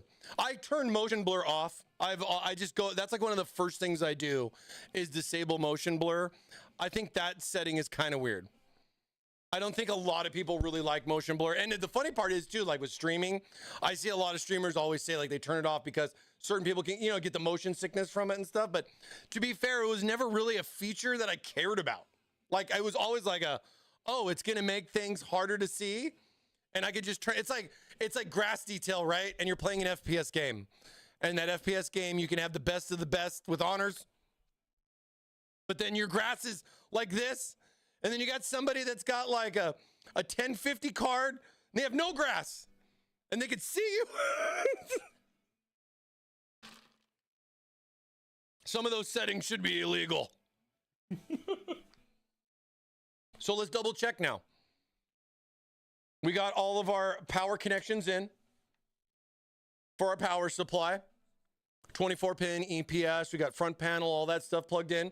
We got our magnet connections here plugged into the controller. Controller's all plugged in on that, just kind of going through the motions here. We got power to our GPU. M.2's installed. Remember to take the sticker off of our pump. Make sure to put thermal paste on there because it is important. And yeah, we're not going to clean up all our cables all that much, but I got to tell you, like just from putting some in there, even with the controller just kind of sitting in there, nice little spot. I got a lot of room to kind of put some stuff some places. Again, over here on either side with that. And I'm definitely digging the little SFX power down in here too. This is giving me a little bit more breathing room in the front. It's a little bit more compact. Granted, I don't have too many cables in the front too, which is really nice because all the cables for the power, they went from the front, but they immediately 180'd. And then they 180'd again. And then they 180'd again. And more or less that was your 24-pin. And it's kind of, so a lot of that clutter of cables in the front kind of gets eliminated with just how the case is designed. So don't go too long on your cables. You know, it might become a little too cumbersome for you. But you got some good room here to kind of stack and flip-flop it back there too, I guess. So I think that's pretty good. I think it's good. Mike, I know you disable VSync, but do you set frame rate cap? Seems like FPS is more consistent with VSync on or FPS capped, or you'll go from like 144 to like 75 something. I do turn VSync off. Certain games I will more or less set to like 165, which is what my monitor's rated at, because I am a big supporter of, like, you know, going in and making sure my monitor is set to 165, not 60. But then there's certain games, Once Human's a good example, where you don't want to go above 120. Some people actually said to play at 60 for that, but I've been playing at 120, but I heard if you play above 120, it can cause some problems with the way the game is done. So even though it has the option, I'm not necessarily going there with that, but I do sometimes set it depending, but I usually never have it just say wide open. And that comes back to New World days. And that comes back to the launch of New World and everybody saying it was going to roast their GPU because it would load and it would just go through the ceiling and everybody's like, my graphics card exploded and it's all your fault. You know what I mean? So there's certain things that make some sense, but usually I set stuff like that way. You know, it works for me. It works for me. And yeah, I haven't used VSync because like VSync triggers around what, like 90 FPS. So depending on where you're at FPS wise, VSync can make or break a lot. And I think a lot of that has to do with 1, the game, 2, the resolution, and 3, the graphics card you're using. Because if I'm using a higher end graphics card, VSync doesn't matter because I'm already at like 165. So VSync's not even going to trigger. It's not going to, I'm not going to get benefits from VSync unless I'm actually not necessarily seeing below 60, but below 90 FPS. I think somewhere around there's a sweet spot. You can go read the technical things, something like that. Don't quote me on all that, but either way, that's where I kind of sit. And for my setup, for what I've been playing at 2K res or 1440p, I'm usually about like 140 to 160 almost everywhere. I know certain games, you know, you trickle around the 100 FPS stuff, but a lot of that's just because it's not optimized. I would think like, I think there's a new driver out for Stalker 2, and if you don't have that driver, it could really make a break a difference, right? Where you're like, why is my card only getting 70 FPS and everything else is 165 locked, as a lot of people like to say, and that driver just makes or breaks it for you. So always got to check it out with new games and stuff like that too. But yeah, that's where I go. Do you enable ultra low latency mode on a video? Not ultra low, and I don't do on with boost. I usually do with latency. I'll show you a little bit because I'm going to be doing some demos with Once Human on the Tower 300 later, and I'll kind of show you the settings that I have. At least I think it transferred my settings from my home PC. We'll double check. We'll double check. But yeah, like we're double checking here on the system. Back on the. Get back on our little rotational. I love this thing. I love this thing so much. But yeah, just kind of, you know, looking at what we got going on. Like one thing was that this is a 3-slot card, even though it's got only 2 slots there with that. This 3rd slot more or less kind of hangs over a little bit. Some would consider it like 2.75 for the GPU and everything. And yeah, just showing you right there. You still have a little bit of clearance on stuff like this, but if you are looking at something that's got like a 4-pronger on it, you might not want to go this route with this type of a case and go something that's going to have a little bit more room, or at least something that's like more micro ATX and up, because that's kind of where the 4-slot stuff starts, if you feel me, you know? So still works even though you kind of have an offset for it, and in a way, this does kind of consider 3 slots. There's not 3 cutouts, 4 slots, but you still have 3 mounting screws, if that makes sense. So you can still put all 3 screws in if you're one of those kind of people. We know who you are. We know who you are.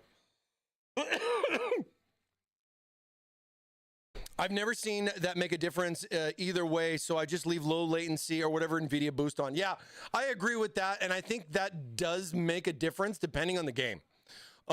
Older game versus like newer game, you know, stuff like that and everything. But the important thing is once we get everything set up and we're kind of messing around with our settings, you know, get some type of application on that's going to give you an OSD so you can see the GPU temp, the CPU temp, the GPU load, the CPU load, you know what I mean? So you're not only monitoring your temperatures, you can also slap some FPS in there. You can put some latency stuff in there. I know the NVIDIA app's got some really cool OSD features that they've added. The only thing I wish they would do is add in the CPU so I don't have to use something else to get CPU temperature. But either way, I'm really liking the new NVIDIA app.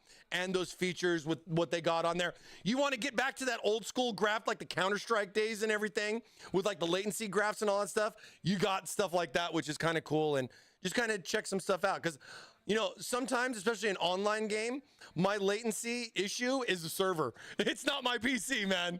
And those are the kind of things you got to kind of think about sometimes, going, you know what I'm saying? So...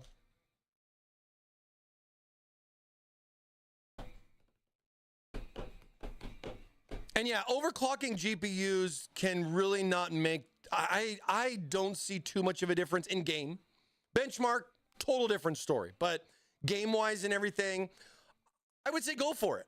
If you can get a little bit more out of it and it's not like pumping you up by like 10 degrees because you're getting 2 FPS, then you might want to consider being 10 degrees cooler versus 2 FPS faster, if you feel me on that, right? So... trial and error, man. That's the fun part about the new PC. You know, you got a new car to drive. You know, every car is different, right? You know, that gas pedal, some of them gas pedals are really good. Some of those gas pedals are not as good as you think. And you know, brakes are important too. Am I right? Am I right, guys? So stuff like that. And then, you know, with the card aside, having this mounted in here really fills the case up really nicely. Nice access here for the card. Like I said, you still got a little bit of clearance. I could put something even bigger in here if I wanted to. Looking at you, Asus, with your Strix series cards that are all squared up and everything. I've test fitted that in here as well. It does literally go right to the lip of this, but it fits. And that's what matters. So you can still get something like that in there. And then even with stuff like this, like if you look, you kind of see, I don't know if you guys can see, it looks, almost feels like it's kind of protruding out of the case like a little bit.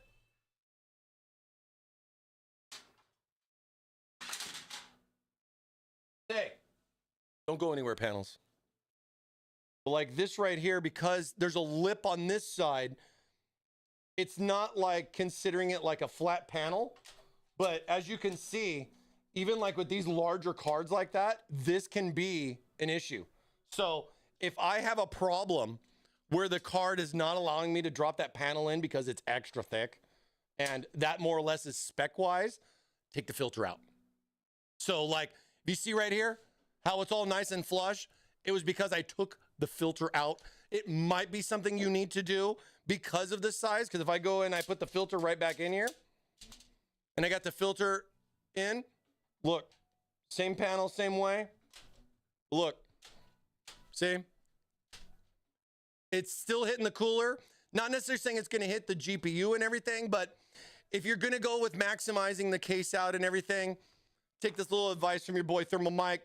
Just pop that filter out, is what it is, and your card is literally maxed out in this type of a case. As small as it is and as large as that is, there are still some workarounds, you know what I mean? So something to consider if it's becoming a problem for you.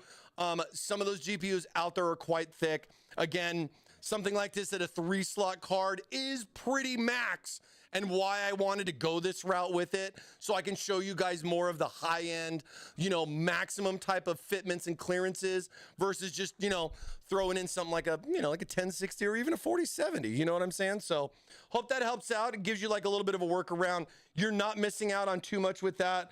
And yeah, hopefully our fans will still spin in there, you know, not get all stuck. I'm going, you know, but we'll see, won't we? We'll see. So stuff like that to consider there, of course, with that too. And yeah, let's see where we're at. Let's jump back here. Let's take a little break from that. Let me catch up on the chat here a little bit. Oh, I still overclock everything. Me too. Me too. I don't overclock as much as I guess I used to, but I always like to get a little bit out of it. It's just like, you know what I mean? Like, I always like to get a little bit out of it. And you can get a little boost out of the GPU, but it's not going to be anything groundbreaking. You know what I'm saying? Nothing crazy. Nothing too crazy, you know? Thank you so much, Brad. Appreciate that. I hope you like those cases. That's great. It's a different case, you know, and I think that's one of the big things we're trying to do here is something a little different. Hey, why am I not seeing pineapples? Did my chat freeze? Wait, what time is it? Oh, did my chat froze at 2:34. It's 2:38, and you guys have said other things. Okay, 1 second. You guys have waffled. And that was what I was checking on. 7 minutes. 7 minutes left on your waffle baking time. 7 minutes left on your waffle. Exclamation mark waffle for your chance to win. I'm going to double check and see what's going on here. Let me just do a quick little test because my chat stopped. Okay, that came through. Is it just not giving me the emote only stuff? I thought it was at the hour. It can be.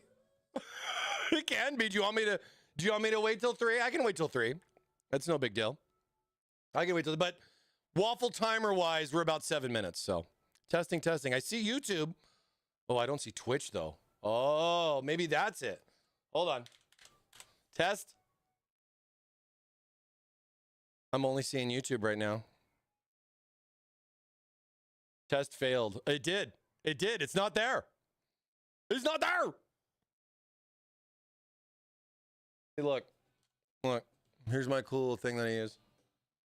See, it's just all YouTube right now. Let's see if we can fix it. Let's see if we can fix it. Let's see. Did it get disconnected? Oh, Twitch is spinning. That's why. See, look. Oh no. Why Wednesdays? Why Wednesdays? Caster Labs, help. The Caster Labs was in the chat last week, man. They were awesome. It was cool to see them come in. My comment was Twitch, actually. Well, the thing is that like I have Twitch chat over here, and I have, this is like my little cheater that I have. So when I'm looking over that way, I can see all this stuff. But then like I have this one too. And then this one, like, so I have like 2, and I use this one. This is like the default one, you know, where I can see all you guys here and all this stuff. But then this one right here is the one I use because it groups them both together. I get both of you guys, so I don't have to tab from YouTube to Twitch, right? So, and it's usually pretty good. I usually don't have too many issues, but it's sad to see. It looks like they're having some problems. So hopefully they get it figured out. I love using the app. It's a very big convenience for me, if you can understand. Solo streaming on 2 channels and being, I want to make sure I see everything you guys say. Twitch is twitching. It could be. F5. F5. We got to warm up. F5, everyone. We got to practice our F5. I can't F5. I can't F5. It doesn't work. Kenneth over on YouTube going, you broke Twitch and everybody in YouTube's talking now. It's so funny. What do I do? Do I close it and risk it all? Because see, look. See? YouTube has taken over. YouTube, finally! YouTube is on top. Let's go, YouTube. Woo! We get some last minute wafflers in there. Hey, let's go. Hold on, Twitch. Let's see if we can fix you. See? Let's do this. Let's nuke it. Hey, troubleshooting, right? What's the first thing we do, chat? Turn it off and on again? It's worked before. Let's see. I'm probably going to kill the chat here in a second, but let me 1 sec. Here. Boom. Kill the chat. All right, there. See, there it goes. Bye-bye. Miss you. We'll see you later. All right, reload. Reload.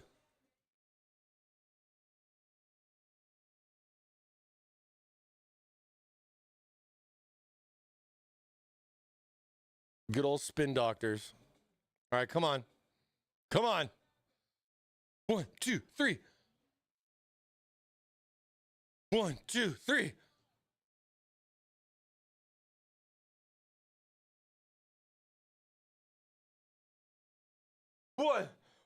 One, 2, 3. Come on, breathe. Breathe, damn it. 1, 2, 3. Come on. Come on. I can't see Box send me weird, silly chat messages. Hey, but NVIDIA's working today. Let's go. 1 for 2 ain't bad. I think they're doing this. I think I feel personally attacked. I feel personally attacked that this works every day but Wednesday. No, I'm kidding. I honestly don't know. If we start streaming more, we'll have to see. Yeah, I feel you.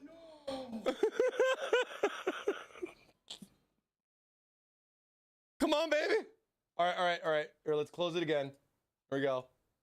Close times 2. All right. Let's do this is the other silly thing that I do is, you know, even though you have it selected, let me know you guys do this because I won't see the chat, but you can just pretend that I see it. So if I right click on this and I go run as administrator, even though I already have run as administrator checked, do you guys do that too? Because I do.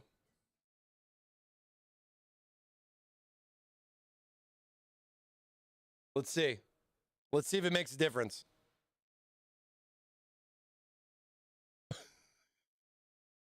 Caster Labs, come on, baby.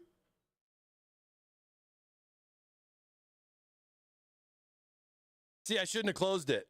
That was the other thing I was thinking. I was like, oh man, if I close it, I'm going to close it. It's not going to come back. What's with the beefcake box? All right. Come on. You know, it is what it is sometimes. We'll come back to it. But see, oh man. My chat, I miss you. Let me just close this. All right. YouTube, I'm sorry. I'll keep you open over here. Of course, YouTube, don't worry. Giveaways canceled. Sorry, it runs through Caster Labs. Giveaways canceled. No, just kidding. Give me a minute, we'll do it. Give me a little bit. I want to see what I can do with that. You know what? Let's get the system. Let's see if we can get the system to post. If the system posts, we'll do the waffle. If the system doesn't post, we're going to cancel the waffle, okay? It's going to be that serious. Let's see how we go. Let's see how we do here.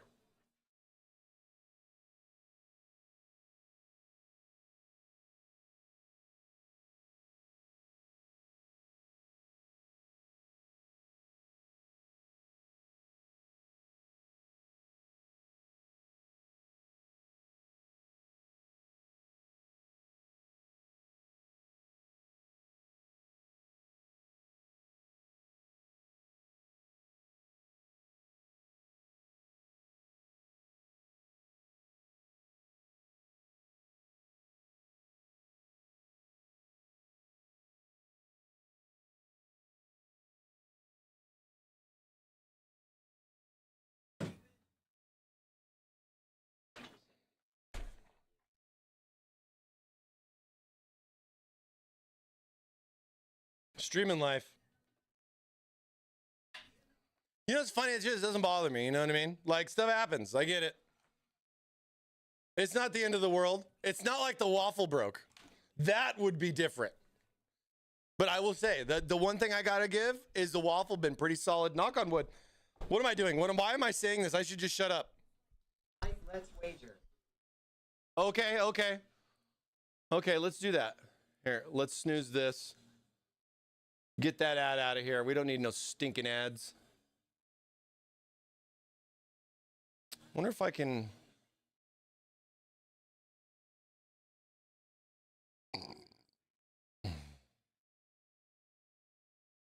Wait, we want to do a poll? New poll. All right. Dang, missed the entry. Did you? Wait, did it close? Here. I got you. Resuming. Waffle is resuming. Get in there. I can still see. There you go. All right. We got some last minute wafflers. Let's go. Everybody jump in. We're going to have some fun. Will it post? Yes, no. Blow all your points. 3 minutes, go. Will it post? You think it's gonna work? And I'm talking about the PC, not Caster Labs, just to be clear. Get those last minute waffles in too, you guys. There you go. Last minute waffles. If you're already in, you're in. You don't got to do it again. I'm sure I can find some people to help me guide through or find some tutorials to OC with AM5 DDR5. I would say if you're going to look at overclocking on that, if you're on the first gen AM5, I would probably not worry about it. But if you're on second gen AM5, I would definitely look into it. That would be my take on that. Other than that, you just got Ryzen Master and you can play around with Ryzen Master. Works pretty good. I remember when I was running my 3950X in a previous build, I got a little bit more juice out of mine. All right, so just the cables. Get out of here. Kind of tuck them. I tuck them around the screw. Oh, hey, look, new feature. Cool. All right. So we got mouse and keyboard here. System. I guess all the fans won't work, probably. Make sure this thing doesn't slap me in the face either. All right. Ignition. Don't forget the switch in the back. You got to press that button and nothing turns on. You're like, oh, that's when your heart drops a little bit. You go, oh, it didn't work. And you're like, oh yeah, there's that little switch in the back. Remember, the line is on, the circle is off. That's a whole open close electric terminology stuff right there for you. Let's see. Oh.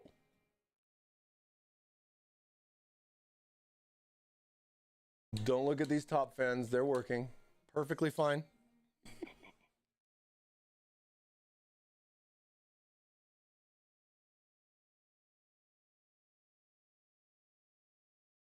Working perfectly fine.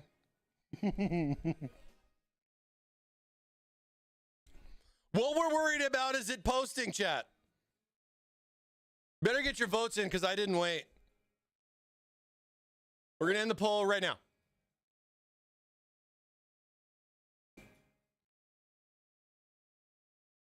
You guys, oh, I did the wrong poll. Oh, well, I did the wrong poll.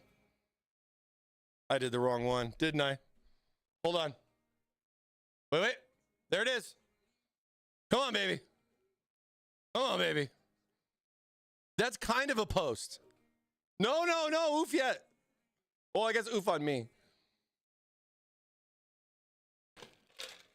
No, because I did a poll, because I don't do this. Dude, I don't do this stuff. I don't do this stuff. What are you going to do with your points anyways? I guess I won't lose 31,000 points. Well, no, it doesn't matter. Those points doesn't necessarily matter to you too. Let's see. Oh.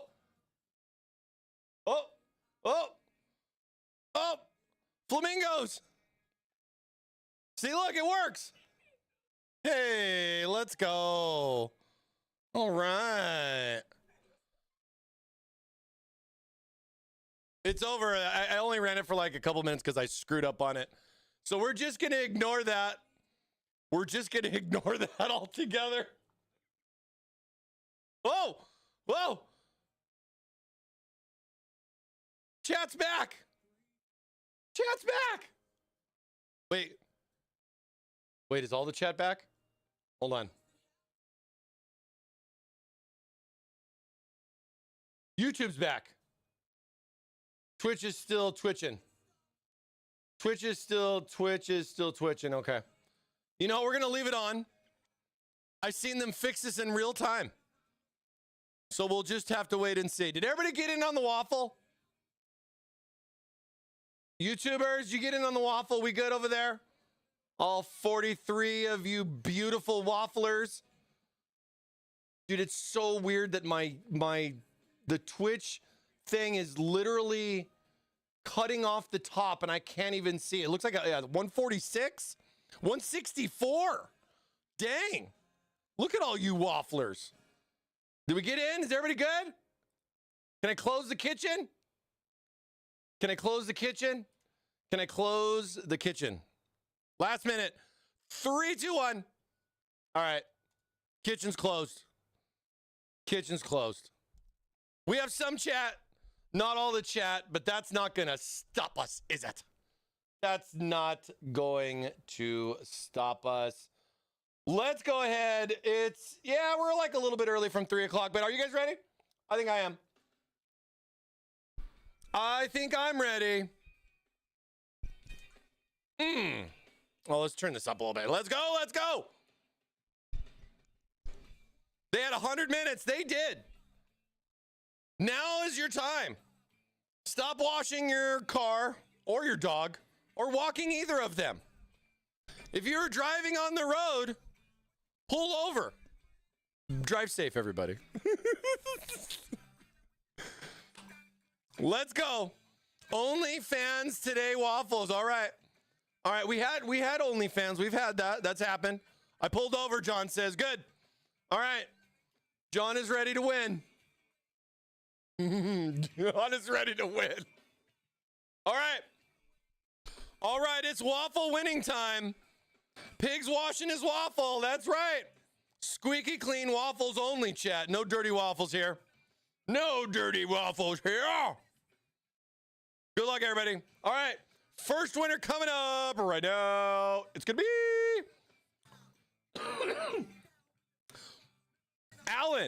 Alan T over on YouTube. The one chat I can't see. Alan T, are you there? Congratulations, YouTube. Congratulations, Alan, over on YouTube. Let's go, Alan. Are you there? Are you there? Hopefully that's even working.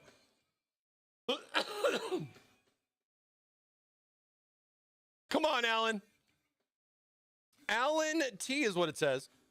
Over on the YouTube. At Alan T. Twitch, we can't let YouTube beat us. Well, if Alan's not there, then YouTube may have a chance. They may have a chance.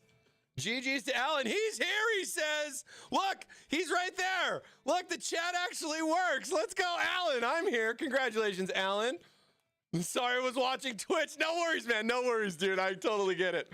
I totally get it. Hey, and thanks for doubling down on those waffles, baby. You won. Congratulations. Congratulations. All right. Hopefully you know how it goes, but if not, you say spin it. You're going to win it. He says spin it. Let's go. Come on, baby. Big prize. Let's go. Come on, baby. Ooh, swag pack. Scoring a limited swag pack. Probably some of our last 25-year swag packs going out there. We got some fun stuff in store for you. I'll throw in a couple of things, maybe a fan blade or two as well, and grab some t-shirts for you too. So let me know your shirt size. Please DM me on Discord to confirm you are a Meat Popsicle, and we will get those going out to you, all right? Thank you so much, Alan. Appreciate you, and GG's on that waffle. All right. Who's going to join him? Who is going to join Alan? We got some big ones. I am a box popsicle, he says. Let's go. Next winner, doubling down on YouTube. YouTube claiming all the waffles today. Jim the Humanoid. Meat Popsicle. Congratulations, Jim, on winning. Congratulations, Jim, over on YouTube. Jim the Humanoid, are you there? Congrats on winning on YouTube. I'll go ahead and I'll snooze that break real quick, too. All right, that way we can get through this. Jim, woo, holy waffle, he says. Let's go. Congratulations, Jim. The Humanoid, congrats on winning the weekly waffle here with Thermaltake Live. You say spin it, and you're going to win it, my friend. Good luck to ya. Fingers on the trigger, my friend. Let's go. Big prize. Big prize. Let's go. Come on, Jim. Come on, Jim. When you say it, we spin it. When we spin it, we only spin it after you say it. I'm disappointed in your Twitch chat. Let's spin it, he says. Let's go. You can't win them all. Come on, Jim. Nice, dude. Hey, Jim's scoring one of our newer prizes, TT gear. Feel free to take a look at a new keyboard, mouse, headset, just none of the gaming furniture or the racing sim stuff, okay? But I'll clarify anything with you and everything. Verify that you are a Meat Popsicle on Discord, and we got some great prizes there in store for you as well. I mean, we can get a monitor arm, you can get a keyboard, a mouse, new headset, TT gear. It's your prize, your way here at a Thermaltake Live. Let's go. Thank you, guys. Whoa. Another glorious waffle. Another glorious waffle. We're not going to be streaming next week. I'm so sorry. We're taking the next week off for the holidays. Going to go spend some time with the fam. But we will be back the following week. I almost said the next week. We will be back. What is that? That's going to be the 4th. We'll be back on 12/4. We'll be kicking off another giveaway. We're going to have a PC giveaway going for December, as well as our weekly waffle. So don't miss out. You guys spend some great time with the fam next week. I'm sorry I won't be around for that, but we'll all be stuffed. We'll all be too fat to waffle anyways. Am I right? Yeah, we'll be back on December 4th for more waffle fun. And yeah, I'm gonna have a nice little week off. It's gonna be kind of weird. Thank you, Mick Wilshire Bags. Appreciate it. Have a great week off, man. Appreciate that. Thanks, guys. Hey, and don't forget, since we're talking about all this stuff, don't forget, we got our Thermaltake Gamesgiving Gala. We're giving away this Tower 300 PC right here. It's called the Reactor i7TS. You can go over to our website, go right over here to Gaming PC Pre-Builts, and you can check out all the fun that comes along with it. I think I scroll down here a little bit. Here's the i7TS. One of the really cool things I like about this case is that the i7TS comes in all of these different colors. So if you guys didn't know, this $2,200 PC that we're giving away, you guys are going to get your chance to choose what color you want. So the winner will get to pick if they want a bumblebee or they want it black. You got all the options there as long as it's available, which I believe most of these are all add to cart. These should all be good. Yeah. Pick your color with it. I think this is really cool because this is like one of the first times we have these done like this. And this is a full turnkey system, just like if you bought it from the website, and the winner's going to get to pick the color.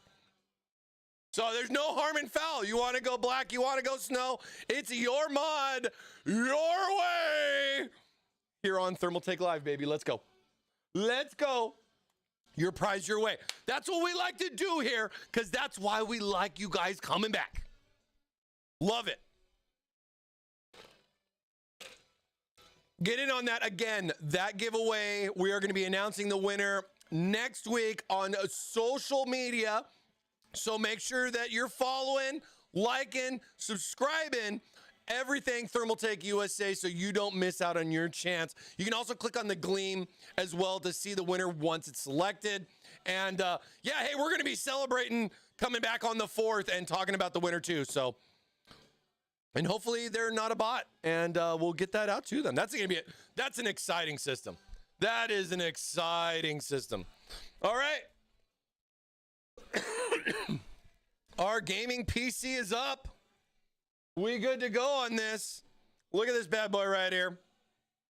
Now, stuff like this here, let me turn this down a little bit here. So some of the other stuff too, like in regards to this, now that we got the, oh wait, hold on. We're going to go into too many different, let's change it up here. Let's do something a little bit more chill. Yeah, let's do something a little bit more chill. A little more chill. Oh, and we got an ad break too. I snoozed the ad break for the waffle, but no, we're not going to play that song. I won a case last week, but I have like no components for a nice build at the moment. Well, you know what, John? You got one piece of the puzzle, my friend, and hopefully, you never know. I mean, you might not even need that case. You could win this PC. Well, actually, it's technically not this one, but it's another one. But hey, here, let me get this. Let me get this figured out here. All right. So yeah, so our PC's up and good. We have all of that going on here. Oh yeah.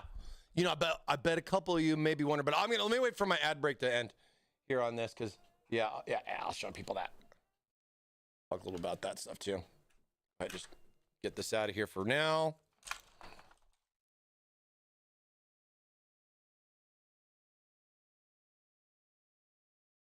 Way I can make room for other stuff.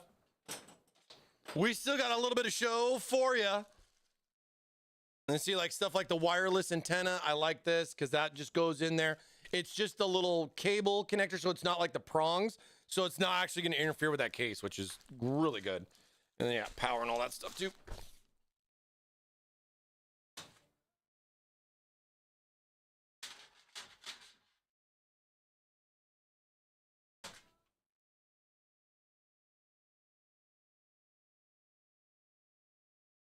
Here's the last bit of panels, pop them back on here.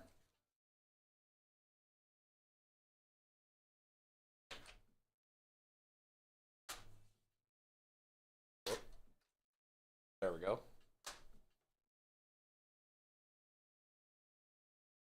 Gonna offset that a little bit so you guys can see the whole thing here. I won't put the glass in though and everything, but yeah, we're just waiting for our ad break to finish here. Yeah, Gav, like we just finished our waffle. And I will confirm, if you did enter, unfortunately you did not win. But one of the things that's important is that you didn't win, that you won and then missed it. So that's another thing. So it's just, that's my thing. It's time for dinner on the right coast. Ew.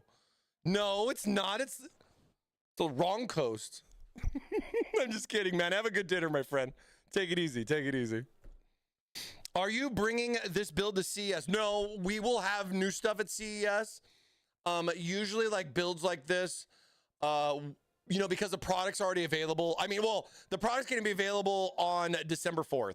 So with stuff like that, you know, these systems, CES is more for like the new. Like we'll have probably some products that we showed from Computex that was like a first look. And then those like products that we showed in the summertime are more or less ready now. Wait, what? Did you just do another ad break? Wait, it was just on an ad break and they just did another ad break. Ad break ends. But the ad break just ended. And then now there's another ad break. What is Twitch doing? Twitch?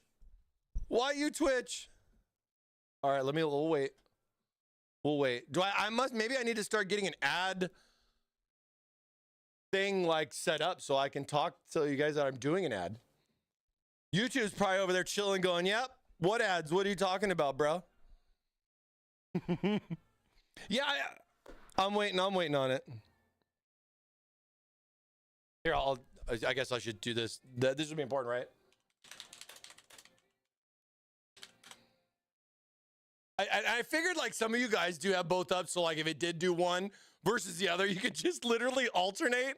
And that's actually been a funny thing I've been thinking about, was like, now that we're streaming on 2 channels, you know, if you don't go there, you go there. Because, you know, well, we're not stressing if you sub. I'm not stressed about that, but I wish I could do more about the ads. I really do. But yeah, waiting on those ads there.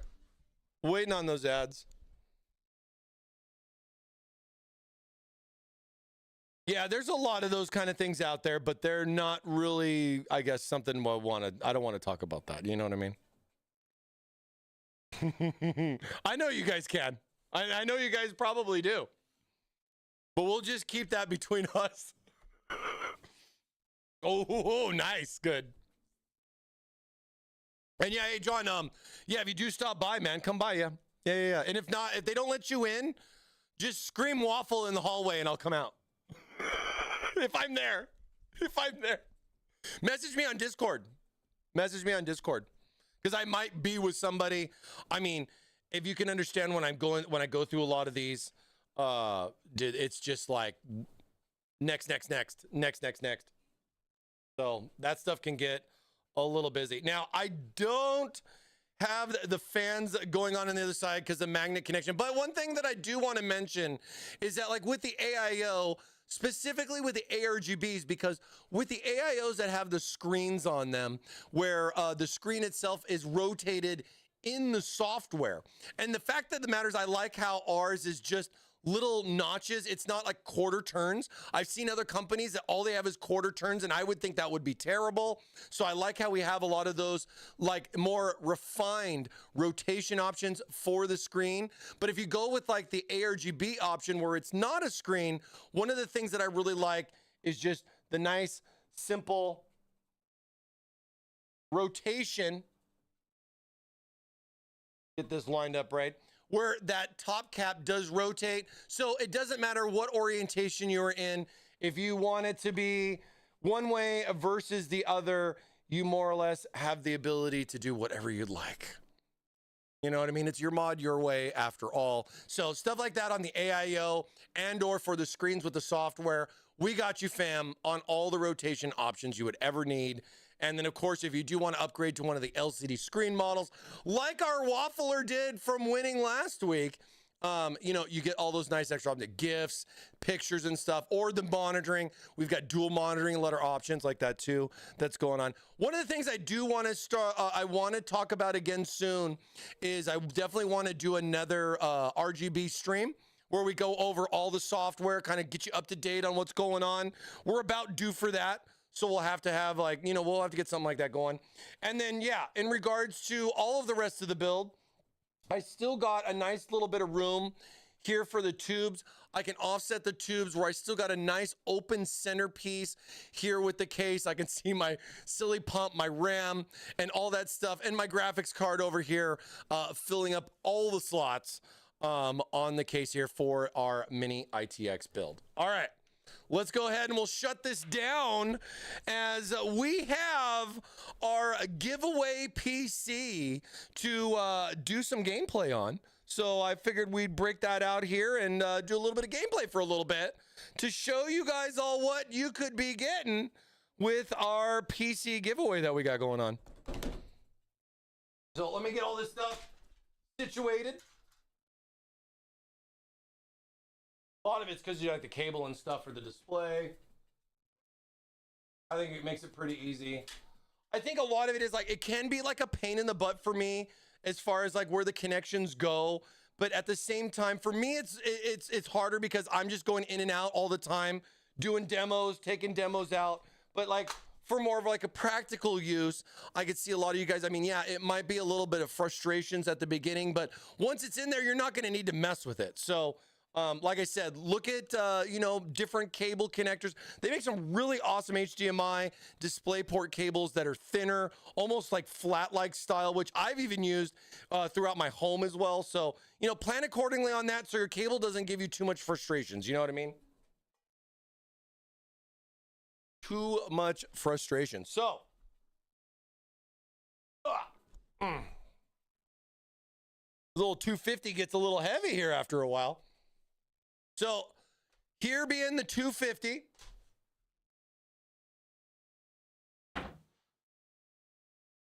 oh, and here being its big brother, the middle child, oh,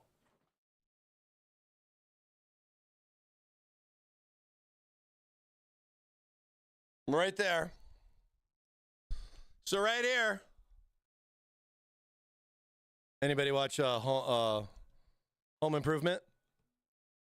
So right here we have the tower. This is the 300 and this is the 250. So a little bit wider and a little bit shorter over here on this. But other than that, you get that same octagon style shape there with the case. And it's pretty cool. But yeah, if you want a little bit more room,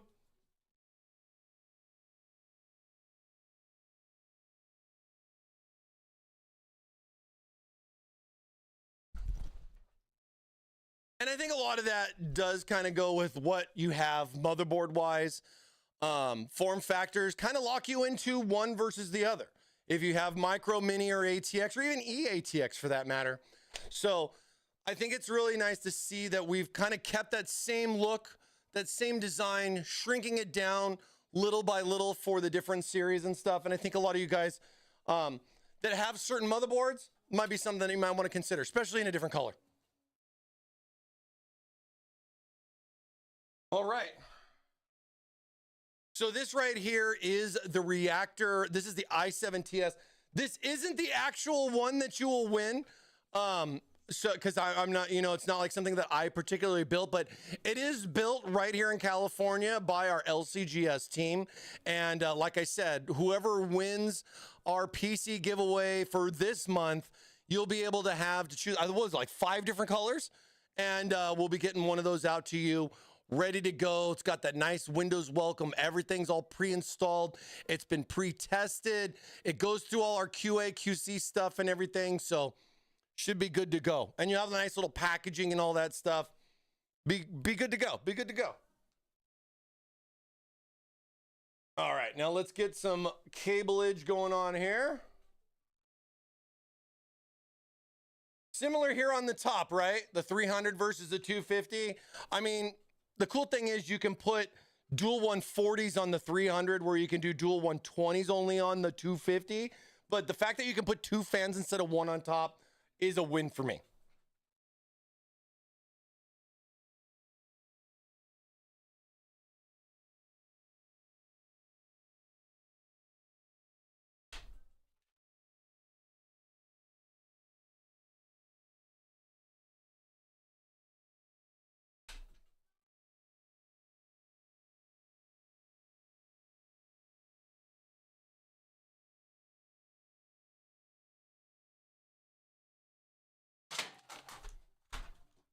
Couple of things, hold on.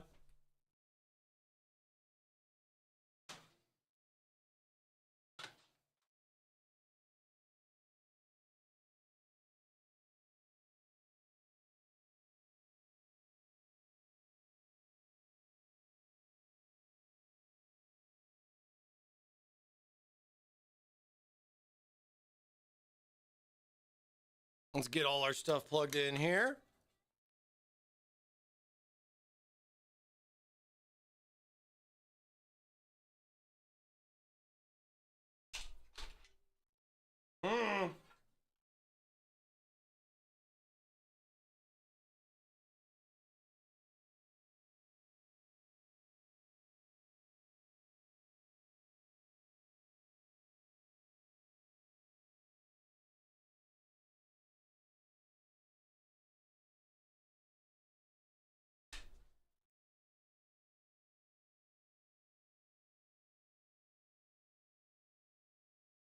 There we go. You guys all still with me?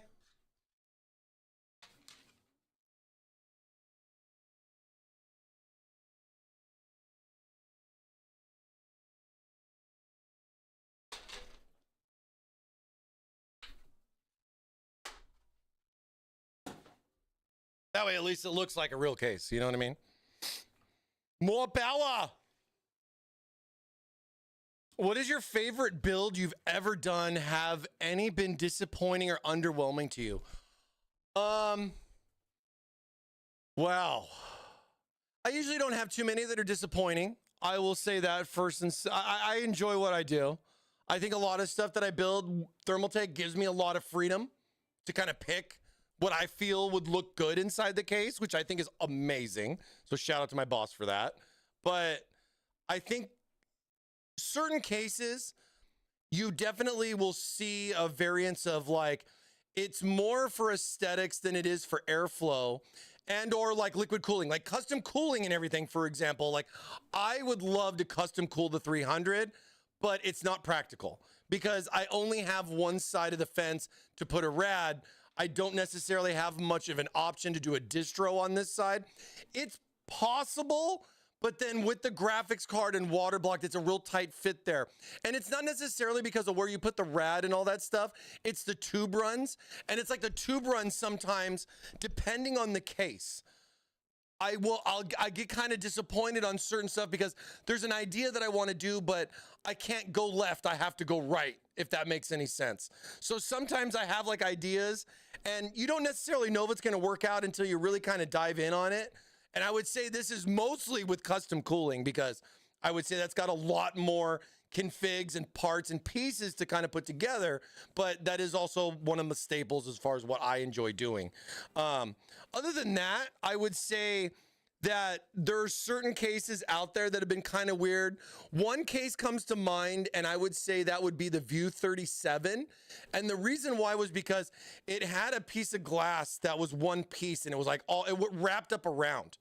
But because of the fact that you had the glass top and side, like all like glass on the side there, you limited your airflow on the top. So you couldn't put fans, you couldn't put a rad on the top because it was a window.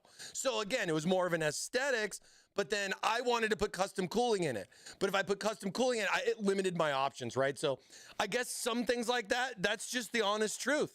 Other than that, I would say just about everything else I put together comes out pretty well. And silly enough, or, you know, as honored as I am, I mean, a lot of them do show up on the website or, you know, they become some part of marketing and everything. You know, we try to utilize,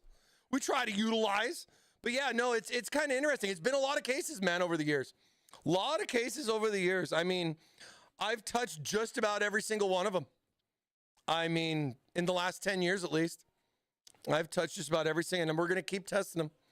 Like, I'm excited for the new TR100 small cases or the next big ass, huge freaking case, something I can do like a dual loop in or something. You know what I mean? Like, once that we got to wait for the planets to align and then we dab, right? So we'll have to see how that goes. We'll have to see how all of that goes. Mike, what program would you use to control the RGB? Depending on the system, like if you're using anything with our controller, you got to kind of use our TTRGB Plus software. I mean, there are some other softwares that are out there that like Signal RGB. They got some really cool stuff going on.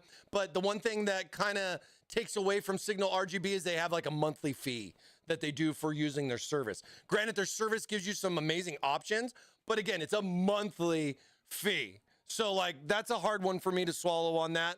And then of course you have motherboard software too. And usually that, I mean, motherboard software, let's not get this wrong. Motherboard software is simple and it's easy, but that's all you're gonna get. You're not gonna get animations, addressable configurations like you would see in stuff with controllers. You know, you get a lot more options going that route. So, and I would say, yeah, software can definitely be a pain. We're definitely not perfect, but neither is anybody else. And most of the time, the issue is Windows Update that changes a dot to a hole or a 1 to a 0, and that can break everybody, and you just have to wait for an update. And we are at the mercy of Microsoft for that. Granted, at the same time, and we've talked about this too, Microsoft, you know, they've been talking about doing their own built-in RGB. And there's a lot of stuff going on with that. We are partnering with them with that. We've showcased that before at Computex. Any suggestions for AM5 870E motherboards? Well, I mean, I would say one thing is you should take a look at some of the new Asus options that they got out there. I'm really liking their new tough design. And it's not really considered like their top end model, but out of all the series, I really like how they changed the tough series. So the tough 870E is a really cool one to look at. But I mean, you know, different boards, different stuff.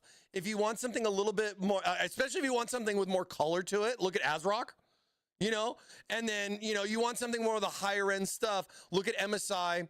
Look at Asus. I mean, even look at Gigabyte. I haven't seen too much of Gigabyte stuff, but I've seen a lot of Asus and MSI. So I really like what Asus has got coming down the pipe for both 890 as well as 870E. But yeah, I mean, dude, there's some really good stuff that's out there right now. But I like some of the new stuff Asus is doing. You know, backwards connection stuff aside, you know what I mean, as far as which way the connector is, but just, you know, the overall look of the board. You know what I mean? But hopefully that stuff doesn't get too expensive. You know, it's been pretty pricey. It's been pretty pricey. All right, let's get this Let's get this up and going. This is the Tower 300. This is the Reactor i7-TS. This is the case that you will win. Well, I guess it's the system that you will win. And yeah, let's get this bad boy fired up here. Oh, I got to get my other, you know what? We're just going to play off of OBS, whatever. I'll just play off of OBS and deal with the latency. It's fine. Let's see. Let's see here. All right. I didn't get a chance to get a waffle wallpaper on here. I really wanted to.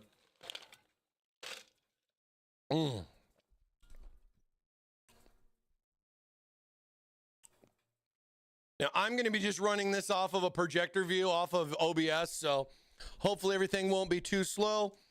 I did plug the internet in.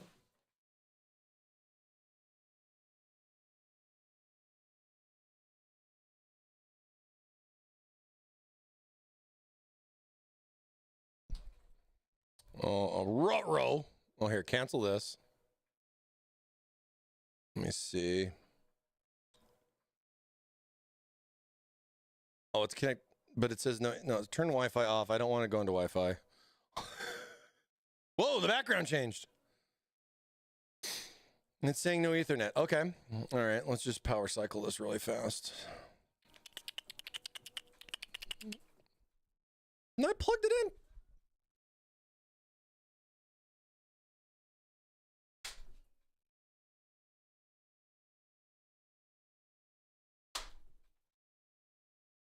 Lights are flashing. Lights are flashing. And hey, for freedom, for democracy, I was thinking about it, Zach, but I'm going to change it up. I'm going to do some Last Human, I think. I didn't get it installed yet. My 670E Tai Chi has been good. Yeah, I bet it is. That's a good board. That's a good board. The Case A1 has BTF support, so I'm going to be on the lookout. Nice, John. Yeah, there's a lot of BTF options that are out there. From what I've heard, they're going to be doing more. So meaning that like the backwards connection is going to go forward with the next chipset, you know, stuff like that. So that's good to hear, especially since we spent a lot of time ourselves on the case design side to get the case design working. You know what I mean?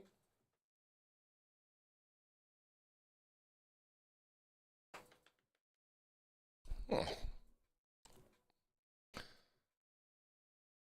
Now I got to figure out why I don't have internet.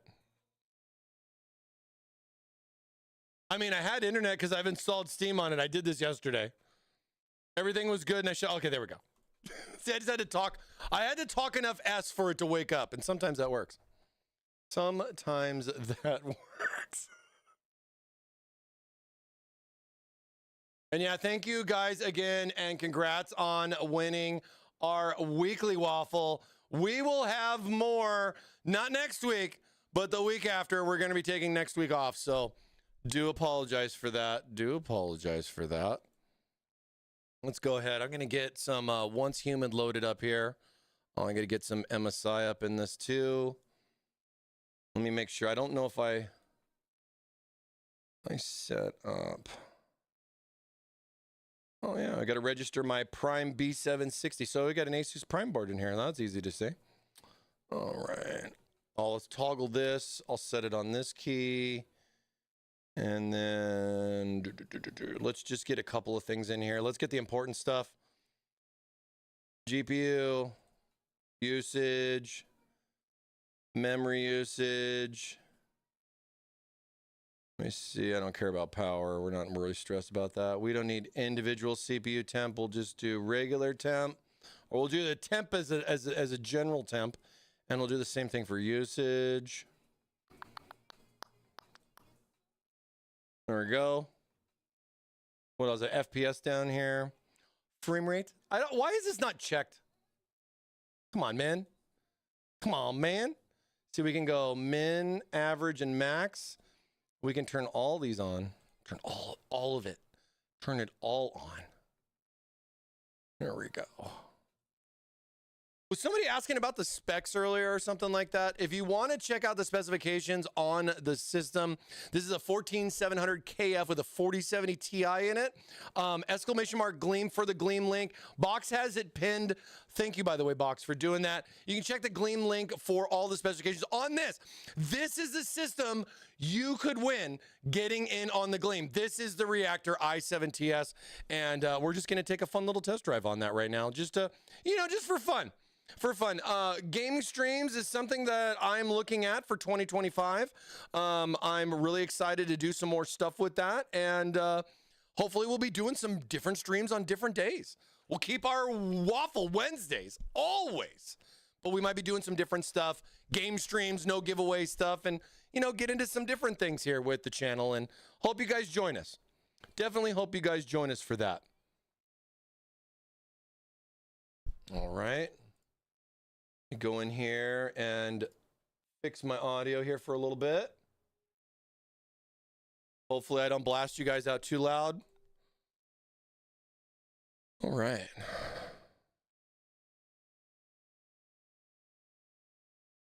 Stalker's 155 gigs. That's not bad.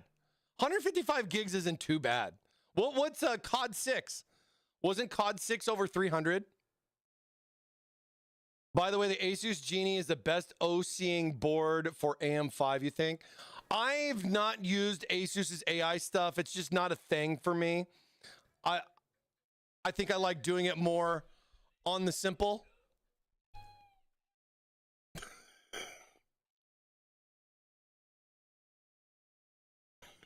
I freaking love that. That's amazing. Thank you so much. Appreciate it, Winterfall.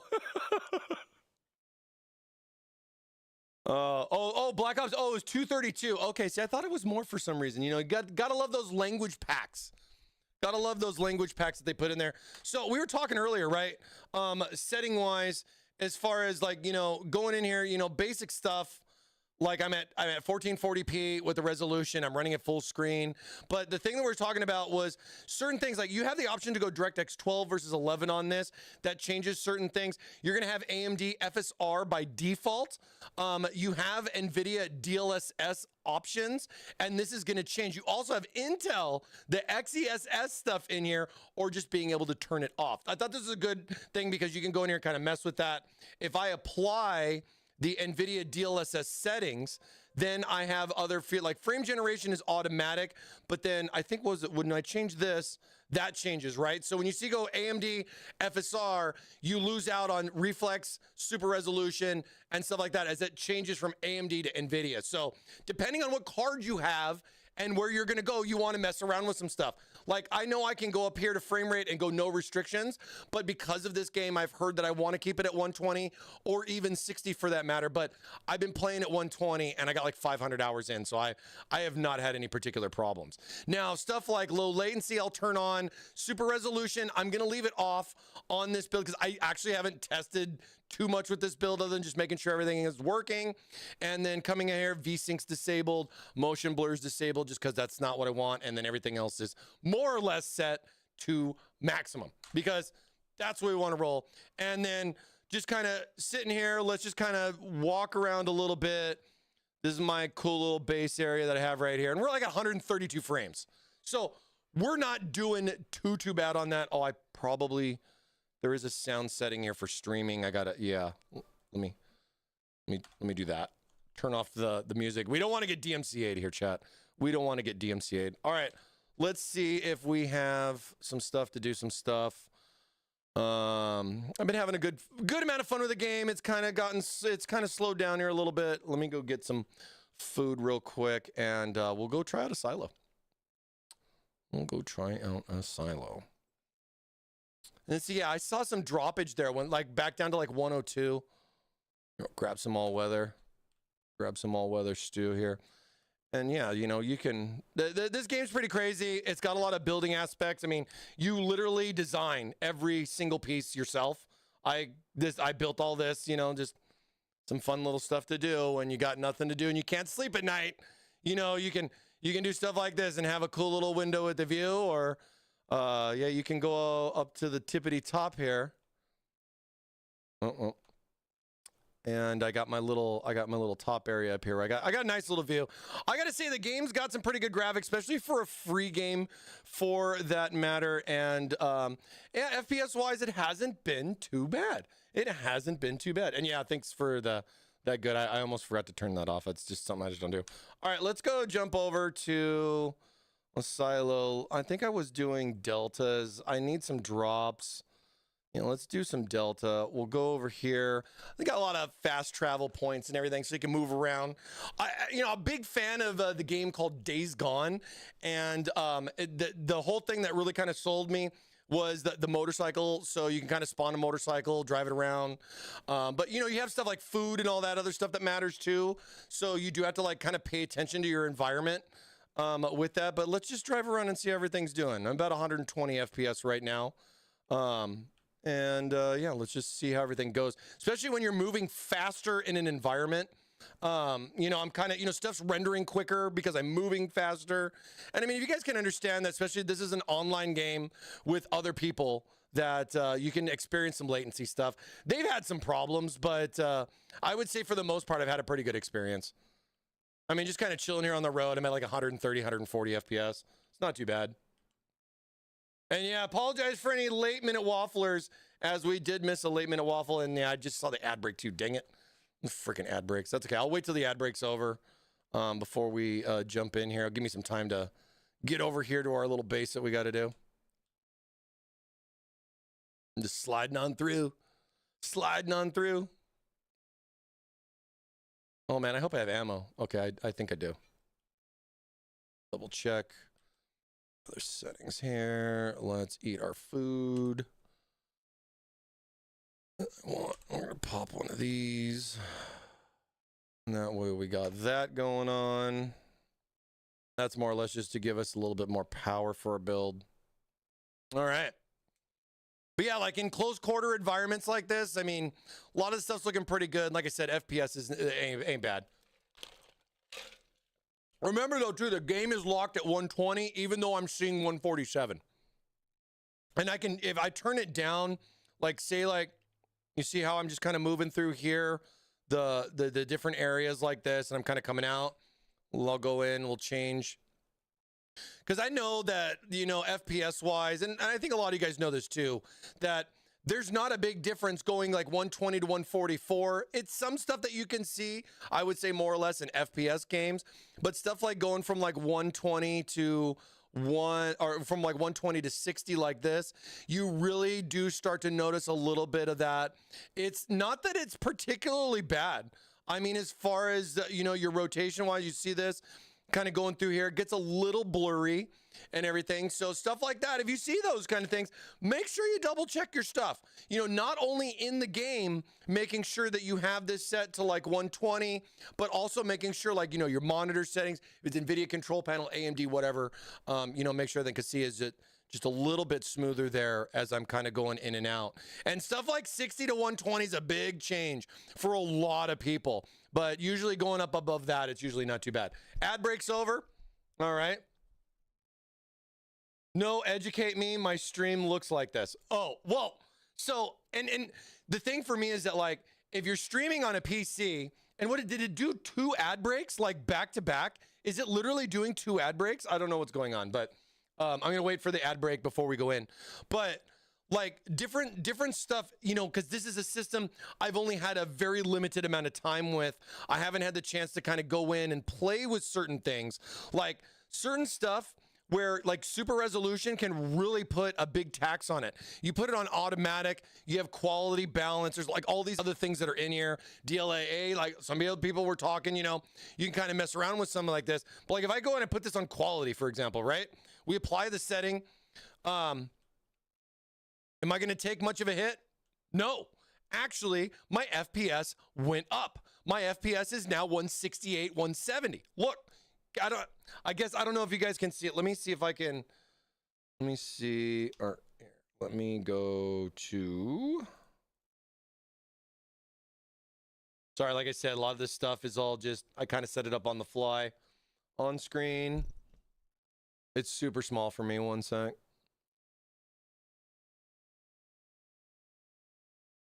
No, not the the text, but I want the text larger. Frick, where's this stupid setting for this? Is it an on-screen display? The problem is the stuff is so small looking at it this way, because I'm not looking at it on an actual monitor. I'm looking at it through the OBS viewer. Okay, is it over here at the end? No, it's not video capture. Right here. Oh no, that just makes that bigger. Help me, chat. I think on where that is. No, not screen capture. Benchmark. Is it under general? Maybe it's just under general and I didn't see it. Updates, monitoring. Go on to screen display. This is likely my fault because of how small it is. I'm sorry about that. More? It's in here, isn't it? Oh, no, I know what I'm doing wrong. I'm not running. It's in Riva Tuner. And here's Riva Tuner. There we go. There we go. Let me get that a little bit bigger. Oops. Whoops. Dude, the thing is so small. All right. Good. No. Minimize. Minimize. Back. All right. So different things like looking at the game, like, look, I'm at like 170, 160, right? And all I did was go in here and I messed with super resolution. So if I go back here to graphics, I go to performance. Let's put it on automatic, for example. Let's see what that does. So see here, look, I dropped down to 129 and then I'm back up. It's averaging and testing. I don't know necessarily if it's in real time. You'd want to ask somebody that's really more into it, but definitely play around with the settings to see what's going to feel best for you. And as well, trying to make sure that, get everything else going too. What's up, Big Tone? Thank you so much. Good to see you. Good to see you. I was so confused. I had no idea what you were looking at for an afterburner. Makes sense. It wasn't there. Yeah, I was like, and it's like, I keep forgetting that like Riva Tuner's like the other half of it, and it's just different stuff, right? Just different stuff. So let's go ahead. We'll run through a silo here, have some fun, give you guys a little bit of experience on our Reactor i7TS. I definitely want to do more of this stuff, but I just don't feel that it's going to be something we're going to fit in on Wednesdays, to be able to get that full amount of time with you guys. And then hopefully you guys just let me know if the audio is too loud or not. We'll go from there. Oh crap, I forgot to remap my keys. That's okay. We're going to just take out a couple of baddies here so we can work our way through the silo. It's definitely harder and easier stuff to deal with. I kind of picked in the middle. I went with hard mode for the most part, but, I am, again, looking through an OBS viewfinder, and I'm not actually looking at the monitor, so I have a little bit of latency, so bear with me on that. Hopefully it won't make it too bad. I like this run, though. This one's cool because it's like a guitar concert thing, boss guy at the end, and he's like really cool. The music's really good too, so I've been having a lot of fun with that. And it has the stuff that I need. I think that's the other thing that's important is I'm trying to get more mods, more upgrades for my stuff. Get my dog out for these guys.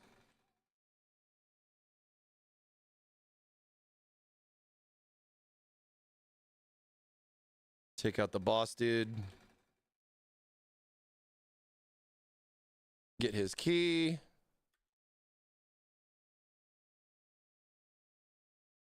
Oh yeah, it's a little difficult doing on OPS. Okay. No showboating. No showboating today. That's okay. Mike Pro is pro. I know. And you know what? Okay, so here's something crazy. If you guys have played this game, I usually work my way up until I can do pro modes, and I've been soloing. I soloed everything. I haven't actually done anything with somebody else. I don't know if that's a good thing or a bad thing, but one of the things that was really interesting was I did a hard mode testing, because I was testing yesterday, and I did a hard mode and I saw my first shiny deviant from a hard mode drop on the boss. And I was like, dude, couldn't even tell you. I've probably done this about 50 times on pro, and I have yet to see a shiny deviant, let alone a lot of like really good drops per se.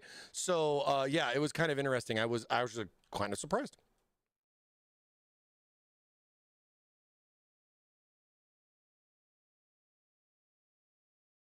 Ow, jerk.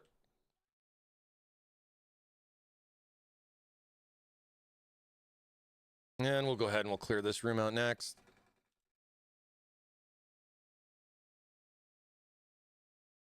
Yeah, see, like yeah, 172. I wish that little text wasn't there, but I think you guys can see it now that it's a little bit bigger.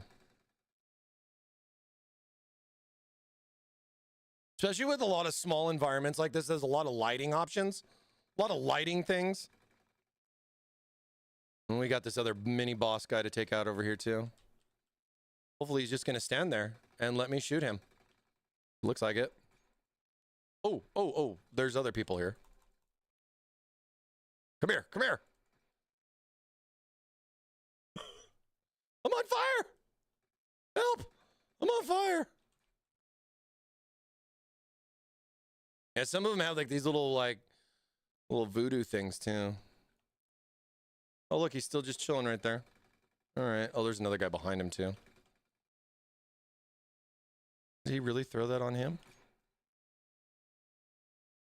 I don't know why he's not moving towards me. So this guy right here is strong against what I'm using. So that's why like he's like really hard to beat. And then I can do more damage actually with this gun because of the way like different stuff goes, if that makes sense. Like it's kind of cool. You can pick a lot of different choices. I know a lot of people are really fond of like the bingo, which is like a sniper rifle. I'm not really a sniper guy. I never really have been. I would say a lot of my stuff is, I like the assault rifle. I like the SCAR. I like stuff like that. And this is why I've been pretty heavily gravitated towards these things. These guys are going to try to ambush me, but you know.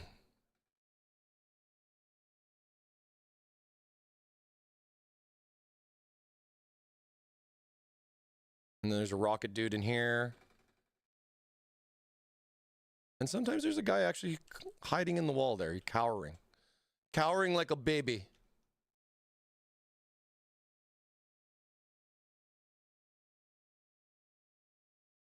Get that going. Yeah, the SCAR's pretty sick. I've been a big fan of shrapnel as far as the build that I've been doing. I like the shrapnel builds a lot. So I've wanted to try other things, but it's just been kind of tough. I just getting this stuff and like wanting to go through. I was just like, I don't know. I don't know. This place is kind of trippy how it gets all like, it makes the screen look like it's almost like motion blur. It's funny because you guys are talking about that and it's like this part that kind of gives you like a motion blur vibe even though it's not like motion blur. All right. And here's the boss fight.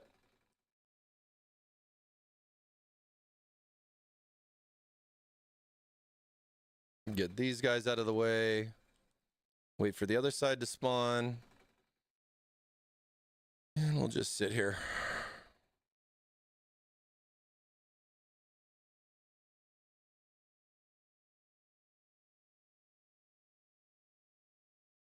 Ow! Don't try to take your axe to me.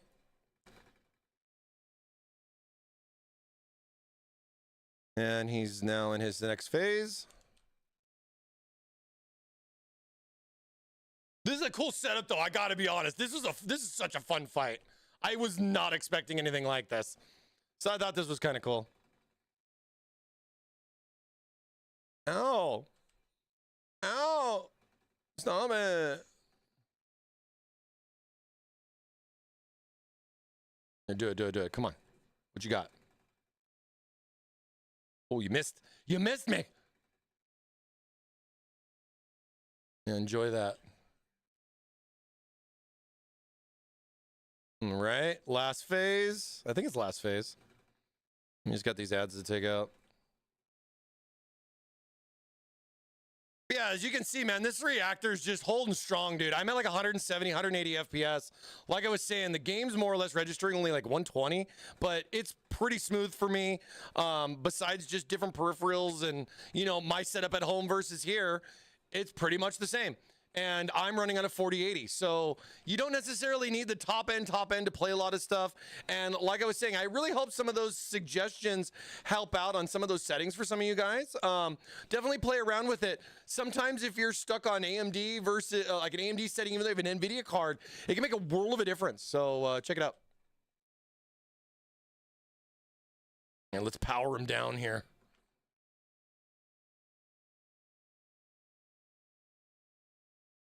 Zerged him. Oh, and then these little jerks stay up. That's so dumb. But I can take it. Oh, you missed me. Yeah, you missed me. Oh, no, you didn't miss me. Yeah, not bad doing it through the OBS viewer. Oh, there we go.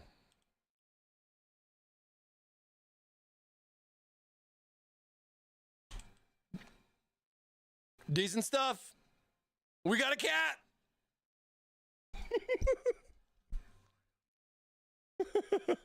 I think they're broke. They don't hit at all. What? I think there's a couple of things in this game that's still broke, to be fair, but you know, this is a cool setup. I really like this. It gives me Borderland vibes, if anything, man. I thought it was really cool as far as what it was, but yeah, that's our reactor. That's the reactor i7, man. Like I said, you know, you don't need a 4080, 4090 for everything, and you can still play around with some pretty decent settings on stuff and get some pretty good FPS. I mean, most of what I was looking at, where I was at, I mean, like you see how it caps like 120 for that stuff, makes sense. But look, dude, I'm at like 170, 163. And a lot of that is thanks to our Team Green here for all of the amazing setting options. Because like I was saying, if I go back in here to graphics and I turn off super resolution, it kind of, I'm not going to say it makes the game look more grainy, but you're going to have some variances there. Look, I'm at like 120, 119, where I was at like 168, 170 with it on. So play around with your settings. Definitely important.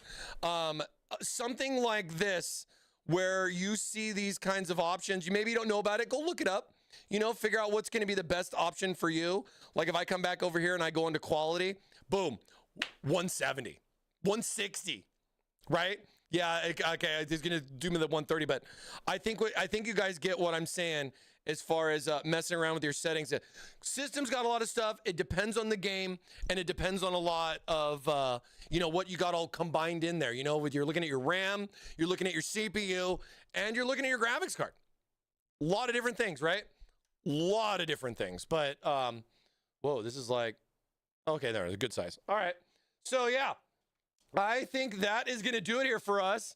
I went a little bit longer, but, you know, I want to have some fun today, you know, change it up for you guys, you know, give you a little gameplay, you know, just some fun stuff that we can get going on. I mean, this again is going to be a PC giveaway that we have going on here for Thermaltake, celebrating at 25 years here with the company. We got a $2,200 Tower 300 LCGS gaming system ready and waiting for you.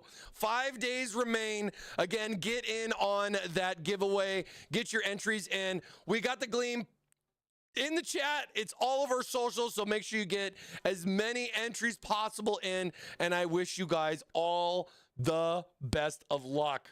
Hopefully one of you guys come through and we'll have to celebrate, you know what I mean? We'll just have to wait and see who wins.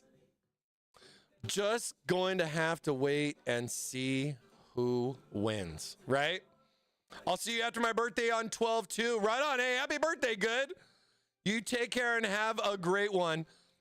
Oh, they don't. Yeah, no, I know the side rock. Yeah, I know. But all right, I think that's gonna wrap it up here for us on Thermaltake Live. Again, congratulations to our 2 waffle winners. I think you guys already DM'd me, but either way, congrats on winning our weekly waffle. And again, good luck to all you guys on our Thanksgiving Gala PC giveaway. Always a lot of fun. All right. You guys have a good one. Hope you enjoyed the Tower 250 build. It's a small Mini-ITX case that has a lot of options for big cooling and big graphics. Again, that'll be available on 12/4, give or take. We'll be back on 12/4 for some more waffles here for you guys. So you guys all have a safe and happy Thanksgiving holiday weekend. Enjoy your time with the fam. You know, don't eat too much. And we'll see you guys all in December, all right? Take care. See you later.